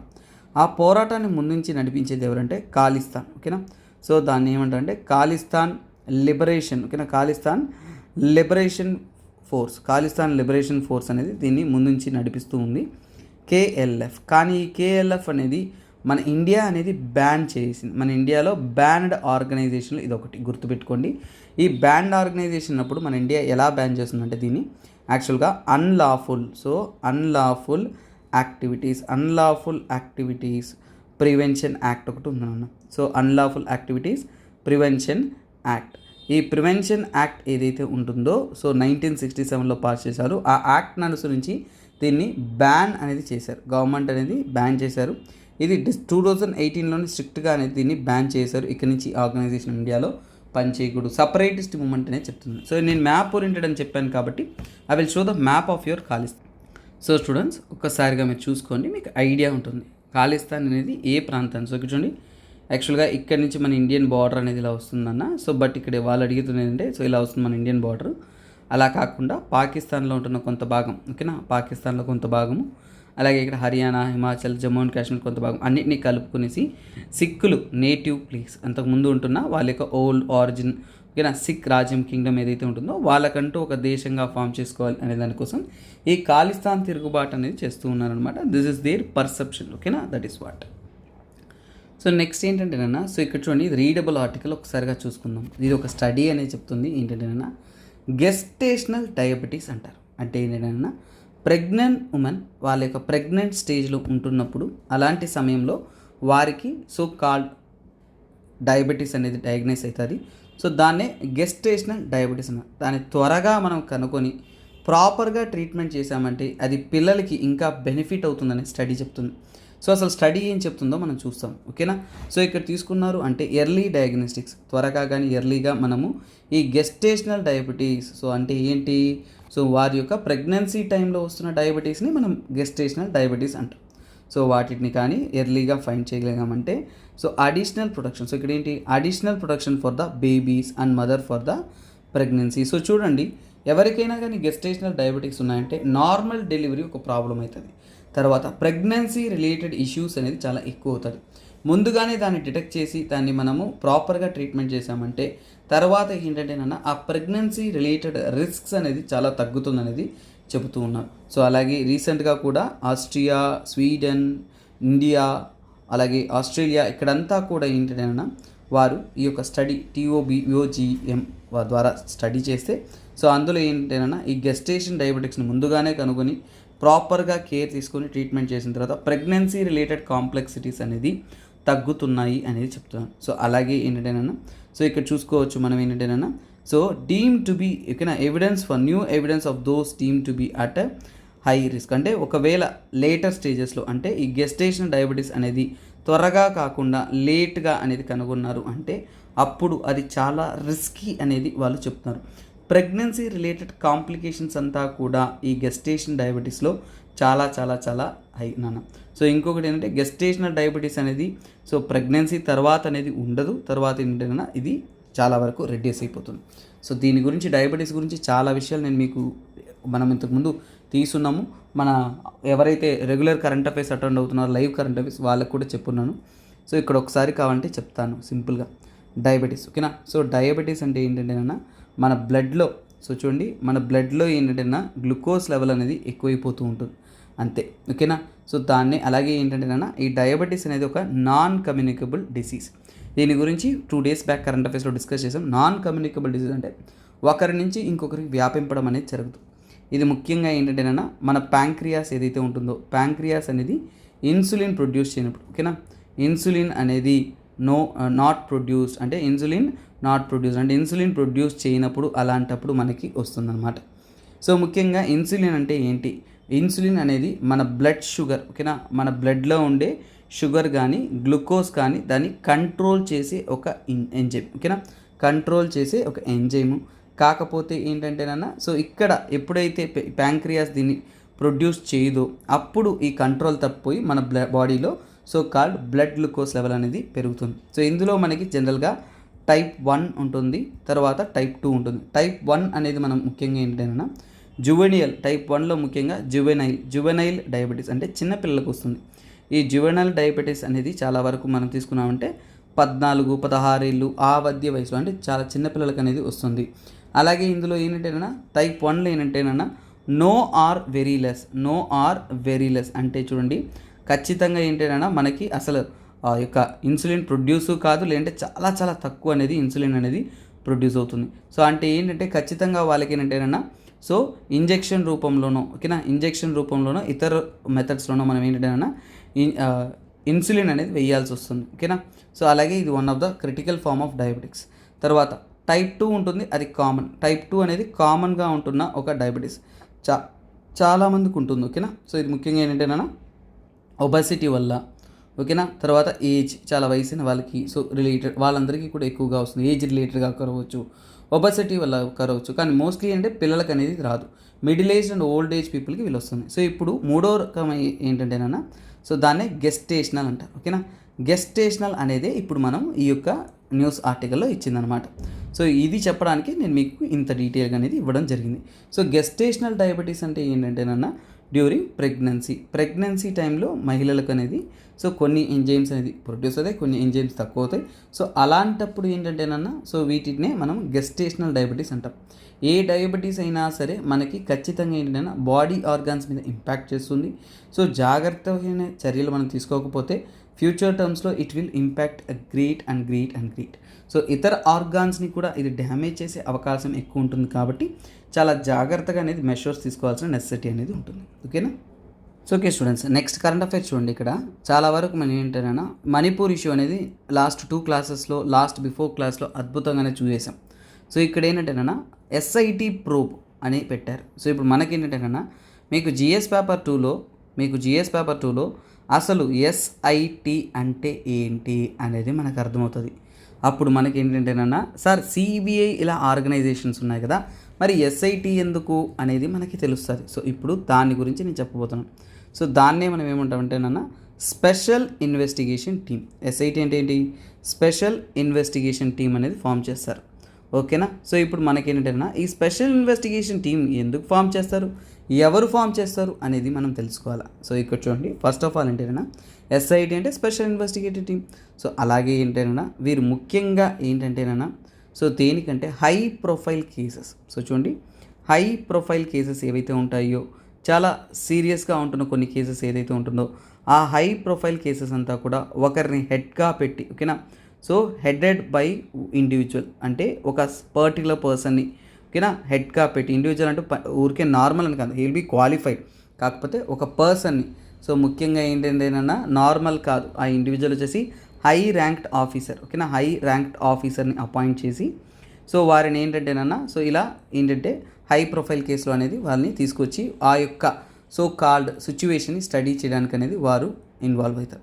సో ముఖ్యంగా ఏంటంటేనా ఎప్పుడు కూడా హై ప్రొఫైల్ కేసులే. ఫర్ ఎగ్జాంపుల్ ఇంతకుముందు సిట్ అనేది ఏంటంటేనా గుజరాత్ రైట్స్, ఓకేనా, గుజరాత్ రైట్స్ ఏదైతే ఉన్నాయో, ఓకేనా, గుజరాత్ రైట్స్ కానీ, ఓకేనా, 2001లో జరిగిన గుజరాత్ రైట్స్ కానీ, తర్వాత 1984లో జరిగిన యాంటీ సిక్ రైట్స్, ఓకేనా, యాంటీ సిక్ రైట్స్ ఏవైతే ఉన్నాయో వాటన్నిటిని కూడా స్టడీ చేయడానికి కూడా ఏంటంటే సిట్స్ అనేది అంటే so call special investigation teams అన్నీ కూడా ఫామ్ అనేది చేశారు. సో ఇప్పుడు ఈ యొక్క సిట్ని ఎవరు ఫామ్ చేస్తారు, లేదంటే అది ఏమైనా పర్మనెంట్ బాడీ అంటే లేదు. సో ఇది ఎవరంటేనన్నా ముఖ్యంగా సుప్రీంకోర్టు ఆర్ గవర్నమెంట్ అంటే స్టేట్ గవర్నమెంట్ అంటే మన యొక్క సెంట్రల్ గవర్నమెంట్ ఏదైతే ఉంటుందో సో వారు సుప్రీంకోర్టు కానీ గవర్నమెంట్ కానీ ఒక స్పెషల్ ఎంక్వైరీ టీం అనేది ఫామ్ చేస్తారు. సో స్పెషల్ ఎంక్వైరీ సో అంటే ఏంటి, ఏదైనా కానీ ఒక టెన్స్ సిచ్యువేషన్ ఉంటే దాన్ని స్టడీ చేయడానికి చూడడానికి single individual headed by single individual అంటే హెడ్ వచ్చేసి ఒకరే ఉంటారు, ఓకేనా. సో కాకపోతే వారితో టీం అనేది ఉంటుంది, వారంతా కూడా ప్రాపర్గా స్టడీ చేసి రిపోర్ట్ అనేది సబ్మిట్ చేస్తారు. సో ఫస్ట్ ఆఫ్ ఆల్ ఏంటంటే అక్కడున్న విషయాలన్నీ కన్సిడర్ చేసి రిపోర్ట్ ఎవరికి ఇస్తారు, రిపోర్ట్ అనేది సిట్ వచ్చేసి డైరెక్ట్గా వచ్చేసి కోర్టుకి ఇస్తారు. సో ఆ పాయింట్ మీకు గుర్తుండాలి. ఇది మీ పాలిటీ క్లాస్లో కూడా ప్రాపర్గా అనేది డేటా లేదు, అందుకనే నేను దీన్ని ఇంక్లూడ్ చేసి మీకు చెప్తున్నాను. నేను చెప్పాను కదా నాన్న, ఈ రోజు నుంచి హిందూ అనాలిసిస్ అనేది ధూమ్ ధామ్ ఉంటుంది. మనకి ఏ చిన్న విషయాలను కూడా వదలకుండా నాకు ఓపిక ఉన్నంత వరకు మీకు చాలా మ్యాక్సిమం కంటెంట్ అనేది that will be the best ever quality అనే విధంగా మనము చూస్తామన్నమాట. సో ఇక్కడ చూడండి, ఈ రిపోర్ట్ అనేది ఏంటంటేనన్నా కోర్టులో అనేది, ఓకేనా, కోర్టులో అనేది సబ్మిట్ చేస్తారు. కోర్ట్ అనేది ఎవ్రీ లెవెల్లో అంటే ప్రతి లెవెల్లో వారు స్టడీ చేసిన ప్రతి ఒక్కటి కూడా వారికి సబ్మిట్ చేస్తున్నప్పుడు వాటిని స్క్రూటినైజ్ అనేది చేస్తారు, ఓకేనా. స్క్రూటినైజ్ అంటే ప్రతి ఒక్క విషయాన్ని ఏంటంటే వాళ్ళు నీట్గా అనేది చెక్ చేస్తారు, ఓకేనా. స్క్రూటినైజ్ అనేది చేస్తారు ఎవ్రీ లెవెల్లో. ఏ ప్రాబ్లం ఉన్నా కానీ వాళ్ళు అక్కడికక్కడ రిజెక్ట్ చేస్తారు. సో అలాగే కోర్టుకి 2 ఆప్షన్స్ ఉంటుంది. ఒకటి యాక్సెప్ట్ చేయొచ్చు ఆ యొక్క సో కాల్డ్ రిపోర్ట్ని, లేదంటే రిజెక్ట్ కూడా చేయొచ్చు. సో ఇలా డబల్ ఎండెడ్ చాయిసెస్ కూడా ఉంటుంది. ఒకవేళ రిజెక్ట్ చేసిందంటే అక్కడున్న కోర్టే డిసైడ్ చేస్తుంది తర్వాత ఆ యొక్క ఇన్వెస్టిగేషన్ విషయంలో ఏం చేయాలి. సో చూడండి, ఇక్కడ రిజెక్ట్ చేసినప్పుడు మళ్ళీ ఎవరికి పవర్ ఉంటుంది, కోర్టుకి, గవర్నమెంట్కి కాదు. సో అంటే కోర్టు రిజెక్ట్ చేసిన తర్వాత కోర్టే ఆ యొక్క రిపోర్ట్ అనేది చేసుకుంటుంది. సో అంటే చూడండి, సో ఇక్కడ ఈ యొక్క రిపోర్ట్ని గవర్నమెంట్కి సంబంధం లేదు. సిట్ గవర్నమెంటే ఫామ్ చేసినా కానీ దాన్ని అప్రూవల్ చేసేది, రిజెక్ట్ చేసేది, యాక్సెప్ట్ చేసేది, రిజెక్ట్ చేసేది వచ్చేసి ఖచ్చితంగా ఏంటంటే మీ యొక్క సుప్రీంకోర్టు చేతిలోనే ఉంటుంది. సో అలాగే ఏంటంటేనన్నా ఇందులో మల్టిపుల్ మెంబర్స్ ఉంటారు, జ్యుడిషియల్ మెంబర్స్ కూడా ఉండొచ్చు అనమాట. సో అలాగే ఇది చాలా వరకు ట్రాన్స్పరెంట్గా వారి యొక్క ఇన్వెస్టిగేషన్ అనేది ట్రాన్స్పరెంట్గా జరగాలి. తర్వాత ఏంటంటే హానెస్ట్గా అనేది జరగాలి. సో ఇవన్నీ కూడా జడ్జెస్ అంతా కూడా ఓవర్ వ్యూ చేస్తూ ఉంటారు. సో అలాగే అక్కడ ఉంటున్న, ఓకేనా, సో ఇక్కడ ఏంటంటేనా సో ప్రతి ఒక్క విషయాన్ని కూడా వాళ్ళు స్టడీ చేస్తారు. సో ఇప్పుడు ఏంటంటే మనకు డౌట్ వచ్చేది, సార్ సిట్కి బదులు సిబిఐ ఇచ్చేయచ్చు కదా సార్, అలాగే సిట్ అండ్ సిబిఐ వాటి రెండింటికి మధ్య ఉన్న డిఫరెన్స్ ఏంటి అనే ఐడియా కూడా మీకు రావచ్చు. సో దీన్ని చాలా సింపుల్గా చెప్తా చూడండి. సిట్ అనేది ఏంటంటేనా టెంపరీగా ఫామ్ చేసేది. ఏంటది? టెంపరీ. సో టెంపరీ అంటే ఇది పర్మనెంట్ కాదు. సో టెంపరీ అంటే ఇష్యూ బేస్డ్, అంటే ఏదైనా సమస్య వచ్చినప్పుడు ఆ సమస్యను అనుసరించి ఇది ఫామ్ చేసి ఉంటారు. ఓకేనా? సో దీన్ని కాన్స్టిట్యూషన్ చేసేదే చూసారు అంటే ఏంటంటే ఇవన్నీ కూడా టెంపరీ బాడీస్. అలాగే ఈ యొక్క సిబిఐ టెంపరీ కాదు. ఓకేనా? సిబిఐ అనేది ఏంటంటే ఒక ఎగ్జిక్యూటివ్ ఆర్గనైజేషన్. సిబిఐ అనేది ఎగ్జిక్యూటివ్ ఆర్గనైజేషన్. ఇది ఎగ్జిక్యూటివ్ ఆర్గనైజేషన్. సో ఇది ఆర్గనైజేషన్ అనేది అండర్ ద ఢిల్లీ, ఓకేనా, ఢిల్లీ స్పెషల్ పోలీస్ యాక్ట్. ఓకేనా? ఇది ఎలా రిజిస్టర్ అయిందంటే ఢిల్లీ స్పెషల్ ఎస్టాబ్లిష్మెంట్. ఓకేనా? స్పెషల్ ఎస్టాబ్లిష్మెంట్ యాక్ట్ ఏదైతే ఉంటుందో ఆ యాక్ట్ అనుసరించి చట్టరీత్యా అనేది స్టాచ్యుటరీ బాడీగా అనేది ఫామ్ అయింది. తర్వాత ఏంటంటే ఇది ఇష్యూ బేస్డ్ కాబట్టి టైం టు టైం ఎప్పుడైతే సమస్య వస్తుందో టైం టు టైం ఆ సమస్యను మనం స్టడీ చేయడానికి, ఆ రిపోర్ట్లు ఇవ్వడానికి వాటికి మాత్రమే ఇది ప్రముఖమైన పని అనేది చేస్తుంది. That is what this article. ఓకేనా? సో సిట్ అనేది చిన్న పదమే అయినా కానీ దానికి related background and overall story అనేది మనం చూసామన్నమాట. So okay students, next current అఫైర్స్లోకి వద్దాము. సో చాలా చాలా సింపుల్ అనుకుంటారు, మరీ కాంప్లెక్స్ కరెంట్ అఫైర్స్ ఇది. సో మనం ఊహించలేనటువంటి ట్విస్ట్ ఉంటుంది. దీనికి సంబంధితమైన మీ బుక్స్ దేంట్లో ఉండదు, గవర్నమెంట్ వెబ్సైట్లో ఉందన్న అక్కడి నుంచి కలెక్ట్ చేసి మీకు అద్భుతంగానే ఇస్తున్నాను. 10 Indian languages to get technical term dictionaries. So ఇందులో మీకు ఎగ్జామ్ పాయింట్ ఆఫ్ వ్యూలో ఎక్కువగా అడిగేదంటే చూడండి, commission for scientific and technical terminology అనే పదం. సో చూడండి, ఇది పాలిటీ అండ్ గవర్నెన్స్లో చాలా చాలా చాలా ఇంపార్టెంట్ ఆర్టికల్. సో ఇక్కడ చూడండి నాన్న, ఈ యొక్క సిఎస్టిటి అనేది సింపుల్ క్వశ్చన్, కాన్స్టిట్యూషనల్ బాడీయా స్టాట్యుటరీ బాడీయా ఇలా అడిగేయచ్చు. వెరీ బేసిక్, కానీ మనము ఎవ్వరం కూడా దాన్ని గ్రహించుంటాం. సో ఇది జిఎస్ పేపర్ 2లో ఇంపార్టెంట్. సో అది చెప్పాలి అంటే ఇప్పుడు నా క్లాస్ వినాల్సిందే. సో ఇప్పుడు మనము దీని గురించే తెలుసుకోబోతున్నాం. ఈ ఆర్టికల్ అనేది ఏంటంటే టెక్నికల్గా కొత్త టర్మ్స్ అనేది డిక్షనరీస్లో స్థాపిస్తూ ఉన్నారు, ఎస్టాబ్లిష్ చేస్తూ ఉన్నారు. కాకపోతే ఇది చేసే ఆర్గనైజేషన్ ఎవరంటేనన్నా కమిషన్. సో ఈ చేసే ఆర్గనైజేషన్ని ఏమంటారంటే కమిషన్ ఫార్ సైంటిఫిక్. ఓకేనా? Commission for scientific and technical terminology. So ఇక్కడ ఏంటంటేనన్నా అసలు దీని యొక్క పని ఏంటి అనేది ఒక చిన్న పదంతో మీకు అర్థమయ్యేలా చెప్పగలను. అదేటో చెప్తా. అదేంటంటే చూడండి, మనము ట్రైన్ అంటాం, మీ అందరికీ గుర్తుందా? ట్రైన్ని తెలుగులో ఏమంటామంటే రైలు అంటామా? సో కాకపోతే ఒరిజినల్గా తెలుగు పదం ఏంటి, తెలుగు టర్మ్ ఏంటి? ధూమ శకటం అంటారు, అవునా కదా? సో అంటే ఈ ధూమ శకటం అంటే ట్రైన్ అనేది మనం గుర్తించాం. అలాగే తెలుగులో అంటే టెక్నికల్గా వచ్చిన పదం ట్రైన్. అంటే తెలుగు పుట్టినప్పుడు ట్రైన్ అనే పదం లేదు, ఇంగ్లీష్లో ట్రైన్ అనే పదం ఉంది. దాన్ని తెలుగులో మనం అనుకూలంగా మార్చేస్తున్నప్పుడు దానికంటూ ఒక టెర్మినాలజీ మీనింగ్ అనేది ఇచ్చాం. కాకపోతే ఇలా ఎన్నో పదాలు, ఇప్పుడు కంప్యూటర్ వచ్చింది, ఇంకోటి నూతనమైన ఇన్వెన్షన్స్ వస్తున్నప్పుడు, కొత్త పేర్లు వస్తున్నప్పుడు వాటిని తెలుగులో మనం ప్రాంతీయ భాషల్లో మారుస్తున్నప్పుడు అలాంటప్పుడు ఆ టర్మినాలజీకి మీనింగ్ ఇవ్వాలి, ఆ టర్మినాలజీ ఫామ్ చేయాలి. కాబట్టి అలాంటి పదాలను కలుపుకుంటూ ఈ యొక్క commission for scientific and technical terminology వారు వాటి మీద డెవలప్మెంట్ అనేది చేస్తారు. సో ఇలా ఏంటంటే ఈ యొక్క డిఫరెంట్ ప్రాంతీయ భాషల్లో వీరు డెవలప్మెంట్స్ అనేది చేస్తారు. సో ఇది ఎప్పుడు స్థాపింపబడిందంటే 1961లో ఫామ్ చేశారు. 1961లో ఎలా ఫామ్ చేశారంటేనన్నా this is formed under article. So ఇది ఏంటంటేనన్నా ఆర్టికల్ 344లో ఆర్టికల్ 344లో క్లాస్ 4 దీని ద్వారానే ఏంటంటేనన్నా దీన్ని ఫామ్ అనేది చేశారు. ఇది డైరెక్ట్గా ఏంటి, కాన్స్టిట్యూషన్ నుంచి కూడా, ఓకేనా, కాన్స్టిట్యూషన్ ఆఫ్ ఇండియా నుంచి ఫామ్ అయింది. సో కాన్స్టిట్యూషన్ ఆఫ్ ఇండియా నుంచి ఫామ్ అయింది కాబట్టి దీన్ని కాన్స్టిట్యూషనల్ బాడీగా చెప్పొచ్చు కదా నాన్న. అలా మనం దీన్ని అర్థం చేసుకోవాలి. రెండవది, సో ఇది మెయిన్ ఉద్దేశం ఏంటి, ఎయిమ్ ఏంటి, ఈ యొక్క సిఎస్టిటి ఆర్గనైజేషన్ మెయిన్ ఏమంటేనన్నా సో చాలా వరకు మనకి సైంటిఫిక్, సో చూడండి సైంటిఫిక్ మరియు టెక్నికల్గా కొత్త పదాలు అనేది ఎవాల్వ్ అవుతున్నాయి. సైంటిఫిక్ అండ్ టెక్నికల్ టర్మ్, నేను అందుకే మీకు అర్థమయ్యే విధంగా సింపుల్గా చెప్పాను.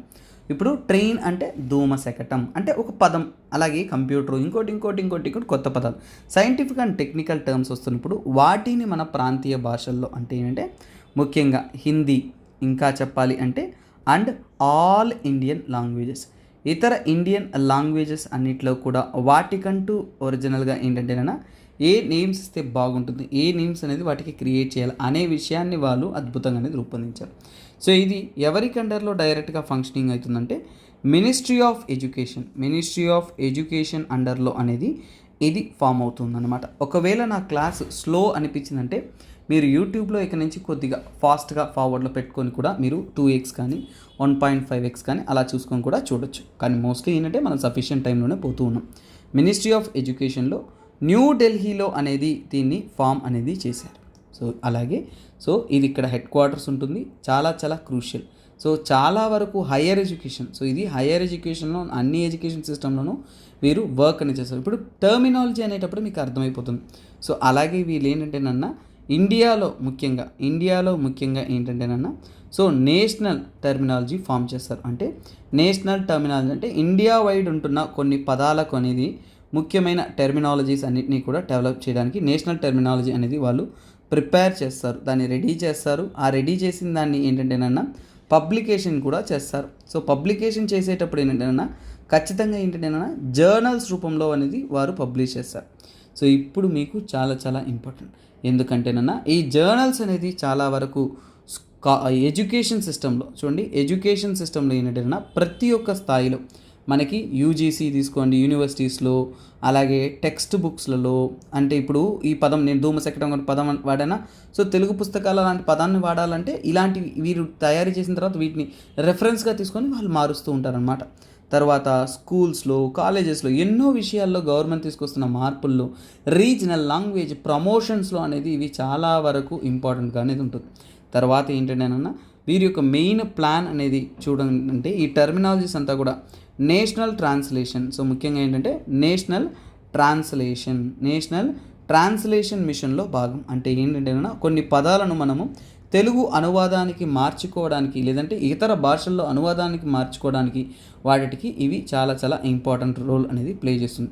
ఒక స్టాండర్డైజేషన్ క్రియేట్ చేస్తుంది. సుమారుగా ఇంతవరకు వీరి యొక్క అచీవ్మెంట్లు ఏంటంటే 8 lakh terminologies, 8 lakh technical terminologies అనేది ప్రొడ్యూస్ చేశారు. సో మన వారు అడుగుతారు కదా, ఇంగ్లీష్ పదం వాడకుండా తెలుగులో మార్చాలనేసి. ఆ తెలుగులో మార్చాలంటే వీరు చేస్తేనే మీరు మార్చగలరు అనమాట. సో అలాంటి డీటెయిల్స్ అంతా కూడా వీరు ఇస్తారు. సో ఇప్పుడు మనము వీరు ఇస్తారనేది అర్థమైంది. వీళ్ళు క్వార్టర్లీగా ఏంటంటేనా కొన్ని జర్నల్స్ అనేది పబ్లిష్ చేస్తున్నారు. క్వార్టర్లీగా జర్నల్స్ పబ్లిష్ చేస్తారు. వాటిని ఏమంటారంటే వీళ్ళు ముఖ్యంగా ఆ జర్నల్స్ పేరు మీరు గుర్తుపెట్టుకోండి, it is important for your exam point of view. So దాన్ని ఏమంటారంటే విజ్ఞాన్ గరిమా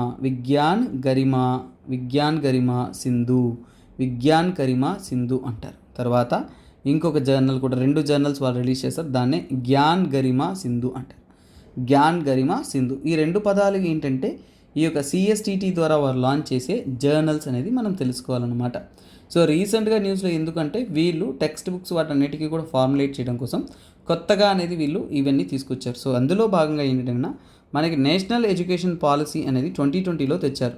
సో ఈ 2020లో తెచ్చిన తర్వాత ఏంటంటే మనం రీజనల్ లాంగ్వేజ్, ప్రాంతీయ భాషలను రీజనల్ లాంగ్వేజెస్ అనేది ప్రమోట్ చేయాలా, స్కూలింగ్స్లో బేసిక్ లెవెల్లో రీజనల్ లాంగ్వేజెస్ అనేది స్టూడెంట్స్ అందరికీ కూడా నేర్పించాలి. అది రీజనల్ లాంగ్వేజెస్ అనేది మీడియం ఆఫ్ ఎడ్యుకేషన్గా అయ్యాలి. సో మనము తెలుగు మీడియం స్టూడెంట్స్కి చూసారంటే మీడియం ఆఫ్ ఎడ్యుకేషన్ తెలుగులో ఉంటున్నప్పుడు వారికి పదాలు అనేది ఇంపార్టెంట్ కదా, ఆ పదాలన్నీ కూడా వీరు క్వాలిటేటివ్ అనేది ఇలాంటి వీరి యొక్క స్టడీస్ ద్వారానే మనకు అర్థమవుతుంది అనమాట. సో అలాగే ఏంటంటేనా వీరు పోస్ట్ గ్రాడ్యుయేట్ లెవెల్లోనూ ఇంకా చెప్పాలంటే యూజీసీ తరపు నుంచి రీసెంట్గా ఇంకా మార్పులు చేర్పులు స్టేట్మెంట్స్ అనేవి వచ్చాయి.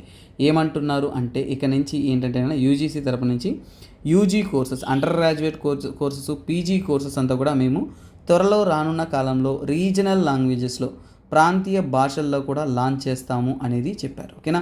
తర్వాత రీసెంట్గా ఇంజనీరింగ్ సబ్జెక్టులు, ఇంజనీరింగ్ అలాగే ఏంటంటేనన్నా కొన్ని ప్లాన్లు జరుగుతున్నాయి. ఇంప్లిమెంటేషన్ ఎంత మాత్రం జరుగుతుందో మనకు తెలియదు, పైలట్ ప్రాజెక్టులు అయితే జరుగుతుంది. మెడికల్ వాటన్నిటిలో కూడా అంటే రీజనల్ లాంగ్వేజెస్ అనేది ఉపయోగం అనేది పెంపొందించాలి అనేది చెప్తున్నారు. తర్వాత ఏంటంటే bar council of India, bar council of India కూడా ఏం చెప్తుందంటే చట్టాలు అవన్నీ కూడా మనం ప్రాంతీయ భాషల్లో ఉండడానికి మెరుగైన బెటర్ ఎడ్యుకేషన్ సిస్టమ్ తీసుకురావాలి అనేది కూడా వారు చెప్పున్నారు. సో ఇవన్నీ చెప్తున్నారు అంటే వాటిని ఇంప్లిమెంట్ చేయడానికి ఏంటంటేనన్నా ఈ యొక్క ప్రాంతీయ భాషల యొక్క ప్రమోషన్స్కి ఇవి చాలా చాలా ఇంపార్టెంట్. సో ఇప్పుడు మనం కాన్స్టిట్యూషన్లో ప్రాంతీయ భాషను ప్రొటెక్ట్ చేయడానికి మనకి ఏ లా ఉందో మనకు తెలియాలి, ఓకేనా. సో అప్పుడు మనము కాన్స్టిట్యూషన్ గురించి కూడా దీని గురించి తెలుసుకోవాలా. సో కాన్స్టిట్యూషన్, సో ఇప్పుడు తీసుకున్నారంటే కాన్స్టిట్యూషన్లో తీసుకున్నారు అంటే మనకి రీజనల్ లాంగ్వేజెస్ విషయానికి వచ్చారు అంటే మనకి పర్టికులర్గా అనేది 8th షెడ్యూల్. సో గుర్తుపెట్టుకోండి, 8th షెడ్యూల్లోనే ఏంటంటేనన్నా మనకి ఈ యొక్క ప్రాంతీయ భాషలు, ఓకేనా. సో దానికోసమే ఇక్కడ ఏంటంటేనన్నా ప్రాంతీయ భాషల్లో కొన్ని భాషలకు అనేది అఫీషియల్ స్టేటస్ అనేది ఇచ్చారు, ఓకేనా. అఫీషియల్ లాంగ్వేజ్ స్టేటస్ అనేది ఇచ్చి సో వాటిని సంరక్షిస్తూ ఉన్నాము. సో ఓకేనా. సో ఇది ఏంటంటే అఫీషియల్ లాంగ్వేజెస్గా కూడా తెలుపుతున్నారు. తర్వాత ఏంటంటే కాన్స్టిట్యూషన్లో మనకి ఏంటంటే అఫీషియల్ లాంగ్వేజెస్ అంతా కూడా ఓకేనా, పార్ట్ 17లో అది ముఖ్యంగా ఏంటంటే ఆర్టికల్ 343 నుంచి 351 వరకు. సో ఇప్పుడు మీకు అర్థం ఉంటుంది, ఇందులో ఒక ఆర్టికలే 344, దాన్ని అనుసరించే వాళ్ళు ఇవ్వడం జరిగింది. సో ఇదంతా కూడా అఫీషియల్ లాంగ్వేజెస్ యొక్క మేనేజ్మెంట్ కానీ రీజనల్ లాంగ్వేజెస్ యొక్క ప్రమోషన్ కానీ వాటి కోసం మన చట్టరీత్యా మన కాన్స్టిట్యూషనల్గా ఫామ్ అయిన ఒక మెయిన్ ఆర్టికల్స్. తర్వాత 8th షెడ్యూల్లో ఏం చెప్తుందంటే మనకి క్లియర్ కట్గా 22 లాంగ్వేజెస్ అనేది ఇంపార్టెంట్గా చెప్తున్నారు. సో 22 లాంగ్వేజెస్ అనేది దాంట్లో ఇంక్లూడ్ అయ్యి వాటిని సంరక్షిస్తూ అనేది ఉన్నారు. సో తర్వాత ఏంటంటే సో ఈ 8th షెడ్యూల్లో ఎలా పెట్టాలి అనే దానికి నో ఫిక్స్డ్ క్రైటీరియా. సో దీన్ని ఇలాగే ఈ లాంగ్వేజ్ని యాడ్ చేయాలి అనే ఫిక్స్డ్ క్రైటీరియా అనేది లేదు. సో అలాగే ఏంటంటే ప్రపోజల్స్ అయితే ఎక్కువగా ఉన్నాయి. ఇంతవరకు ఏంటంటే 38 లాంగ్వేజెస్ అనేది మమ్మల్ని కూడా 8th షెడ్యూల్లో ఇంక్లూడ్ చేయండి అనేది ప్రపోజల్స్ కూడా ఉన్నాయి. సో అవి ఏవి కూడా ఇంప్లిమెంట్ కాలేదు, ప్రపోజల్స్ కానీ ఉన్నాయనేది మనం గుర్తుపెట్టుకోవాలి. So this is a brief view. తర్వాత మనము నెక్స్ట్ కరెంట్ అఫైర్స్లోకి వెళ్ళిపోతామా. సో ఇక్కడ ఏంటంటేనన్నా this is about your environment సంబంధితమైన ఆర్టికల్స్లో ఇది ఇంపార్టెంట్. సో ఇక్కడ చూడండి, ఫెరోమోన్ అనేది ఏంటంటేనన్నా మైగ్రేటరీ లోకస్ట్ అంటే మిడతల దండు అనే స్టోరీ మీరు చాలా వరకు వినుంటారు. ఒకసారి మిడతల దండు దండయాత్ర చేసిందంటే ఏంటంటేనన్నా సో ఫర్ ఎగ్జాంపుల్ ఏంటంటే మొత్తం వరి పంట వాటన్నిటినీ కూడా నాశనం అనేది చేసేస్తుంది అనమాట. ఈ మిడతల దండు అనేది చాలా డేంజరస్ థింగ్. సో ఇక్కడ ఈ ఆర్టికల్ని ఇక్కడే ఇలాగే చెప్పేస్తాను. స్వామింగ్ మైగ్రేటరీ లోకస్ట్. సో ఈ మైగ్రేటరీ లోకస్ట్ అనేది ఈ యొక్క మిడతల దండు అనేది దండయాత్ర చేసి తర్వాత ఏంటంటేనన్నా ఆ యొక్క ధాన్యాలన్నింటినీ కూడా నాశనం చేయడం వల్ల, వరి పంటలన్నింటినీ నాశనం చేయడం వల్ల మనకి ఫుడ్ సెక్యూరిటీ అనేది ప్రాబ్లంగా వస్తుంది, ప్రపంచవ్యాప్తంగా కూడా చెప్తున్నారు. సో అలాగే ఏంటంటేనన్నా avoid being eaten by the locust by producing a smelly pheromone. So ఈ మధ్య కాలంలో ఏంటంటేనన్నా ఏంటంటేనన్నా సో ఈ లోకస్ట్ అంతా కూడా ఒక స్మెల్ టైప్ ఫెరోమోన్ అంటారు, ఓకేనా. అలాంటి స్మెల్ అనేది క్రియేట్ చేస్తారు. దాన్ని ఏమంటే ఫినైల్ అసిటోనిట్రైల్ అంటారు, PAN. సో ఇవి ఏంటంటేనన్నా ఇవి రిలీజ్ చేస్తూ ఉన్నాయి. సో ఇవి రిలీజ్ చేయడం వల్ల ఈ మధ్య కాలంలో ఏంటంటే యాంటీ కెనబలిటిక్ ఫీచర్స్ వస్తున్నాయి. సో ఇప్పుడు మనకి ఒక విషయం తెలియాలి. సో ఇక్కడ లోకస్లో కెనబాలిజం కామన్. సో కెనబాలిజం అంటే ఏంటో మనం తెలుసుకోవాలి. సో చూడండి, కెనిబాలిజం. సో ఈ ఒక పాయింట్ చెప్పడం కోసమే ఇది మీకు చెప్తున్నాను. కెనిబాలిజం అంటే ఏంటి? సో ఫర్ ఎగ్జాంపుల్ అంటే వన్ స్పీసీస్, ఓకేనా. సో వన్ స్పీసీస్ కన్జ్యూమ్, ఓకేనా, కన్జ్యూమ్ సేమ్ స్పీసీస్. సో అంటే చూడండి, ఒక స్పీసీస్ అదే స్పీసీస్ని, ఓకేనా, consume same species for food కోసం అదే స్పీసీస్ని కన్జ్యూమ్ చేసుకుంటూ ఉన్నామంటే దాన్నే మనం కెనబాలిజం అంటే మనిషిని తినేసాడు అనుకోండి, దాన్ని కెనబాలిజం అంటాం. అలాగే మిడతలు ఇంకో మిడతను తినేస్తుందన్నమాట. జనరల్గా ఏంటంటే ప్రపంచవ్యాప్తంగా కూడా 1500, ఓకేనా, 1500 స్పీసీస్, ఓకేనా, 1500 స్పీసీస్కి ప్రపంచవ్యాప్తంగా కూడా ఈ కెనబాలిజం ప్రాపర్టీ అనేది ఉంది. అలాంటి ప్రాపర్టీస్లో ఈ యొక్క లోకస్ట్స్ మీరు గుర్తుపెట్టుకోవాలా. లోకస్ట్స్కి ఒక కామన్ గుణం ఏంటంటే కెనబాలిజం. ఈ మధ్య ఒక అనిమల్ న్యూస్లో ఉందంటే, ఏదైనా స్పీసీస్ న్యూస్లో ఉన్నప్పుడు అప్పుడు ఏంటంటే వాటి మీద స్టోరీస్ అనేది చాలా వరకు కాన్సెప్ట్, వాటి యొక్క డీటెయిల్ స్టడీ మీద క్వశ్చన్స్ కామన్గా అడుగుతున్నారు. కాబట్టి ఇది చాలా చాలా ఇంపార్టెంట్. సో చూడండి, ఈ కెనబాలిజం ఫ్యూచర్ అనేది దీంట్లో నార్మల్. కాకపోతే ఈ మధ్య కాలంలో అవి, ఓకేనా, ఈ యొక్క ఫెరోమోన్ ఇవన్నీ కూడా రిలీజ్ చేయడం వల్ల ఏంటంటే వాటిని చేంజ్ చేస్తూ ఉన్నాయి. అంటే ఈ మైగ్రేటరీ లోకస్ ఎందుకు ఈ మిడతల దండు అలా వస్తుంది అంటే లక్షలాది మిడతలు ఒక్కసారిగా దండయాత్ర చేసి ఎకరాల భూమిని ఎందుకు నాశనం చేస్తుంది అని వాళ్ళు స్టడీ చేసిన దాంట్లో ఏంటంటేనా ఈ మిడతలు అనేది ఫెరోమోన్ అనేది అంటే ఇక్కడ ఫినైల్ అసిటోనిట్రిలిన్, ఓకేనా. సో ఈ యొక్క కెమికల్ అనేది రిలీజ్ చేసినప్పుడు అదొక స్మెల్లీగా వస్తున్నప్పుడు వాటి యొక్క కెనబాలిటిక్ ఫ్యూచర్ అనేది మారిపోతుంది. ఒరిజినల్గా కెనబాలిజం ఉంటున్నవి ఇవి ఏంటంటేనన్నా యాంటీ కెనబాలిటిక్ పాత్లోకి వెళ్ళిపోతుంది. అంటే వాటిని అవి తింటూ ఉన్నాయంటే జనాభా అనేది కంట్రోల్ అవుతుంది. ఎప్పుడైతే వాటి యొక్క ఒరిజినల్ క్యారెక్టరిస్టిక్స్ నుంచి అది చేంజ్ అవుతూ ఉందో అప్పుడు ఏమైపోతుందో వాటి జనాభా అనేది విచ్చలవిడిగా పెరిగిపోతుంది. ఎప్పుడైతే హయ్యెస్ట్ అమౌంట్ ఆఫ్ జనాభా పెరుగుతుందో వాటి యొక్క దాడి కూడా ఎక్కువగా అవుతుంది. మన ప్రపంచవ్యాప్తంగా కూడా దానివల్ల ఫుడ్ సెక్యూరిటీ లాస్ కూడా అత్యధికంగా ఉందనేది క్లియర్గా అనేది తెలుపుతున్నారనమాట. So guys, next current affairs చూడండి. సో ఇది కూడా ఏంటంటే అట్మాస్ఫిరిక్ డస్ట్ గురించి మాట్లాడుతుంది. ముఖ్యంగా ఏంటంటే అట్మాస్ఫిరిక్ డస్ట్ అంటే మనం పార్టికులేట్ మ్యాటర్ అంటాం. ఓకేనా, పార్టికులేట్ మ్యాటర్, పార్టికల్ మ్యాటర్ లేదంటే పార్టికల్ పొల్యూషన్ అంటారు, పార్టికల్ మ్యాటర్ అంటారు. ఓకేనా, సో ఏంటంటేనన్నా అట్మాస్ఫియర్లో ఉంటున్న దుమ్ము, ధూళి, డస్ట్ ఇవన్నీ కూడా అట్మాస్ఫిరిక్ డస్ట్ అంటాం. కాకపోతే మన అట్మాస్ఫియర్లో ఎక్కువగా డస్ట్ కలవడం వల్ల ఆ డస్ట్ అనేది సముద్ర ప్రాంతం మీద అలా డిపాజిట్ అవ్వడం వల్ల ఈ డిపాజిషన్స్ అంతా కూడా చాలా వరకు మెల్లమెల్లగా సముద్ర భాగంలో ఫైటోప్లాంక్టన్స్కి హెల్ప్ అవుతుందని చెప్తున్నారు. సో ఇప్పుడు మనకేం తెలియాలంటే ఈ ఫైటోప్లాంక్టన్స్ అంటే ఏంటి? సో ఈ ఫైటోప్లాంక్టన్స్ అనేది మనకి న్యూస్లో ఉంటాయి. సో ఈ ఫైటోప్లాంక్టన్స్ అంటే ఏంటో మనం తెలుసుకోవాలి. ఫస్ట్ ఆఫ్ ఆల్ ఏంటంటే ఫైటోప్లాంక్టన్స్ అంటే ఇవి ఒక ఆటోట్రోప్స్ అనమాట.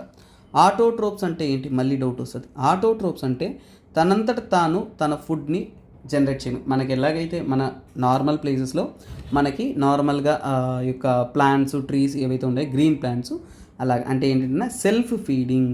సో తనంతట తాను తన ఆహారాన్ని తయారు చేసుకోగలదు. సో అలాంటి చాలా వరకు ఏంటంటే సముద్ర భాగంలో అనేది ఏంటంటేనన్నా సో ఇక్కడ ఉన్న సోలార్ ఎనర్జీలో ఇక్కడ ఫైటోప్లాంక్టన్ అనేది ముఖ్యంగా ఏంటంటే ఫోటోసింథసిస్. ఓకేనా, ఫోటోసింథసిస్ అనేది జనరేట్ చేస్తుంది. ఈ ఫైటోప్లాంక్టన్స్ ఎక్కువగా ఉన్నాయంటే మనకి ఫిష్, ఓకేనా, ఫైటోప్లాంక్టన్స్ వల్ల ఫిష్ అనేది ఎక్కువగా గ్రో అవుతుంది. సముద్ర జీవులు అనేది ఎక్కువగా డెవలప్ అయ్యే అవకాశం అనేది ఉంటుంది. కాకపోతే అవే ఎక్కువగా యూట్రోఫిక్గా మారిపోయింది అనుకోండి, అప్పుడు ప్రాబ్లం అయిపోతుంది. సో అలాగే ఈ ఫైటోప్లాంక్టన్స్ అనేది చాలా వరకు ఏంటంటేనన్నా సో మనకి ఫోటిక్ జోన్లోనే ఎక్కువగా ఉంటుంది. ఫోటిక్ జోన్ అంటే ఏంటంటేనన్నా ఫోటిక్ జోన్ అంటే ఎక్కువగా ఫోటిక్ జోన్ అంటే సన్లైట్ ఎక్కడైతే నీటిలో చూడండి, మీరు సముద్రం అడుగు వరకు పోతున్నారంటే మొత్తం ప్రాంతానికి మీకు సన్లైట్ ఉండదు. కాకపోతే కొంత టాప్లోనే మీకు సన్లైట్ అనేది ఉంటుంది. కొంత మీటర్ల వరకు మాత్రం 200 మీటర్స్ అంతవరకు మాత్రమే లైట్ ఉంటుంది. సో ఆ సన్లైట్ రీజియన్నే, సన్లైట్ ఉంటున్న ప్రాంతాన్ని మనము ఫోటిక్ జోన్ అంటాం. ఆ జోన్లోనే ఈ ఫైటోప్లాంక్టన్స్ అనేది గ్రో అవుతుంది. ఎందుకంటే వాటికి ఫోటోసింథసిస్ చేయాలి అంటే ఖచ్చితంగా సన్లైట్ కావాలి కదా. సో అందుకనే this is very very very crucial.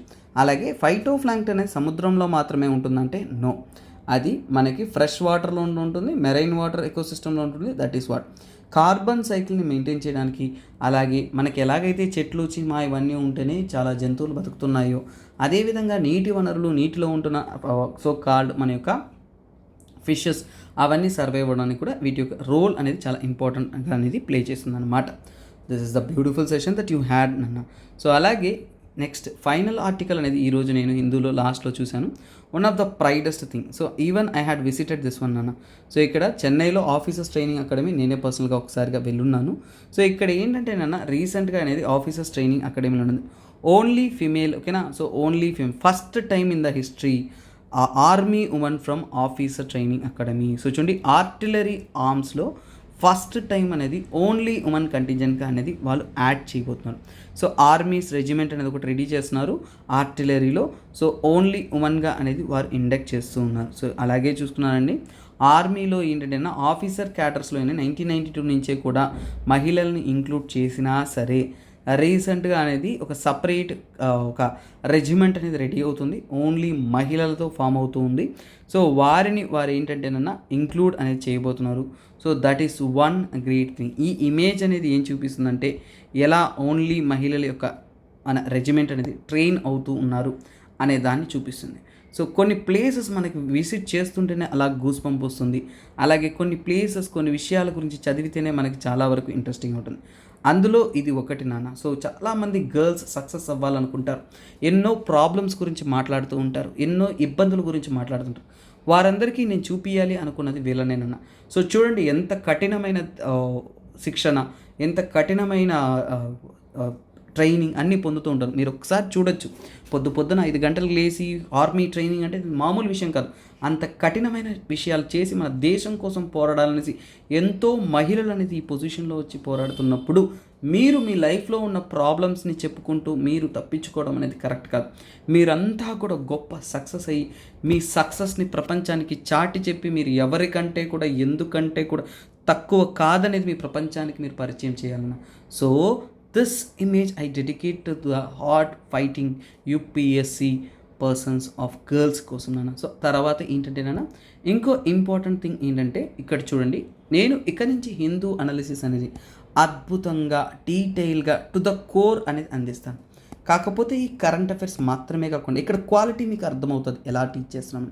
So నా తరపు నుంచి మీకు ఒక రిక్వెస్ట్ ఏంటంటేనన్నా, మీరు చూడండి గ్రూప్ 1 గ్రూప్ 2 ప్రిపేర్ అవుతున్న స్టూడెంట్స్ కూడా మన హిందూ అనాలిసిస్ షేర్ చేయండి. ఎందుకంటే హిందూ పేపర్లో ఎగ్జామ్ పాయింట్ ఆఫ్ వ్యూలో అద్భుతంగానే నేను అనలైజ్ చేశాను.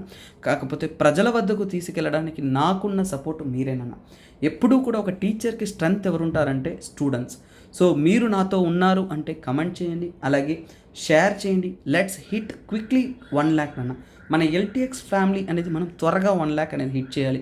సో అందువల్ల మీరు మాత్రమే కాకుండా పక్కన వాళ్ళందరి దగ్గర సబ్స్క్రైబ్ చేసేయండి. ఎందుకు మనం ఏవేవి ఛానల్లో ప్రమోట్ చేస్తున్నాం, మనం ఎడ్యుకేషన్లో ఇంత కంటెంట్ ఇస్తున్నప్పుడు మీరు ప్రమోట్ చేయకుండా ఎవరు చేస్తారన్న దట్ థింగ్. తర్వాత ఏంటంటేనా ఇక్కడ కరెంట్ అఫైర్స్ అనేది, సో చూడండి కరెంట్ అఫైర్స్ కంప్లీట్ కోర్స్ కావాలనుకున్నంటే 5,000 రూపీస్ మీకు కోర్స్ యొక్క ఫీజు. మీరు అక్కడ అందులో ఏంటంటే down to earth, PIB, Yojana, Kurukshetra, అలాగే ఇండియన్ ఎక్స్ప్రెస్ లాంటి అద్భుతమైన ఆర్టికల్స్ అంతా కూడా అందులో కవర్ చేయడం అనేది జరుగుతుంది. నెక్స్ట్ యూపీఎస్సీ జియోగ్రఫీ కూడా మీకు లైవ్ క్లాసెస్ స్టార్ట్ అవుతుంది. నేనే మీకోసం పర్సనల్గానే తీయడం అనేది జరుగుతుంది. సో కోర్స్ ఫీజ్ అనేది 5,000 ఫర్ రికార్డింగ్, లేదు లైవ్ తీసుకుంటున్నారు అంటే 7.5K అనేది స్టార్ట్ అవుతుందన్న.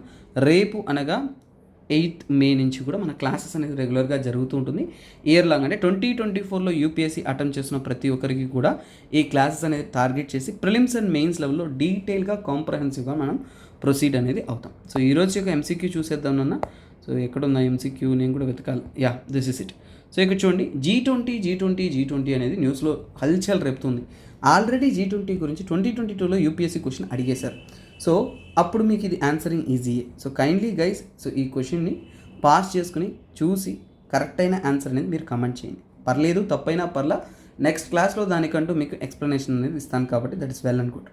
సో గైస్, ప్రతిరోజు నేను పీవైక్యూఏ ఇస్తున్నాను కాబట్టి ప్రీవియస్ ఇయర్ క్వశ్చన్ ఇస్తున్నాను కాబట్టి నేర్చుకుంటే చాలా చాలా బెటర్. తెలియకపోతే నేర్చుకోండి, లేదంటే ట్రై చేయండి, లేదంటే రేపు నేర్పిస్తున్నప్పుడు మీరు అర్థం చేసుకోండి.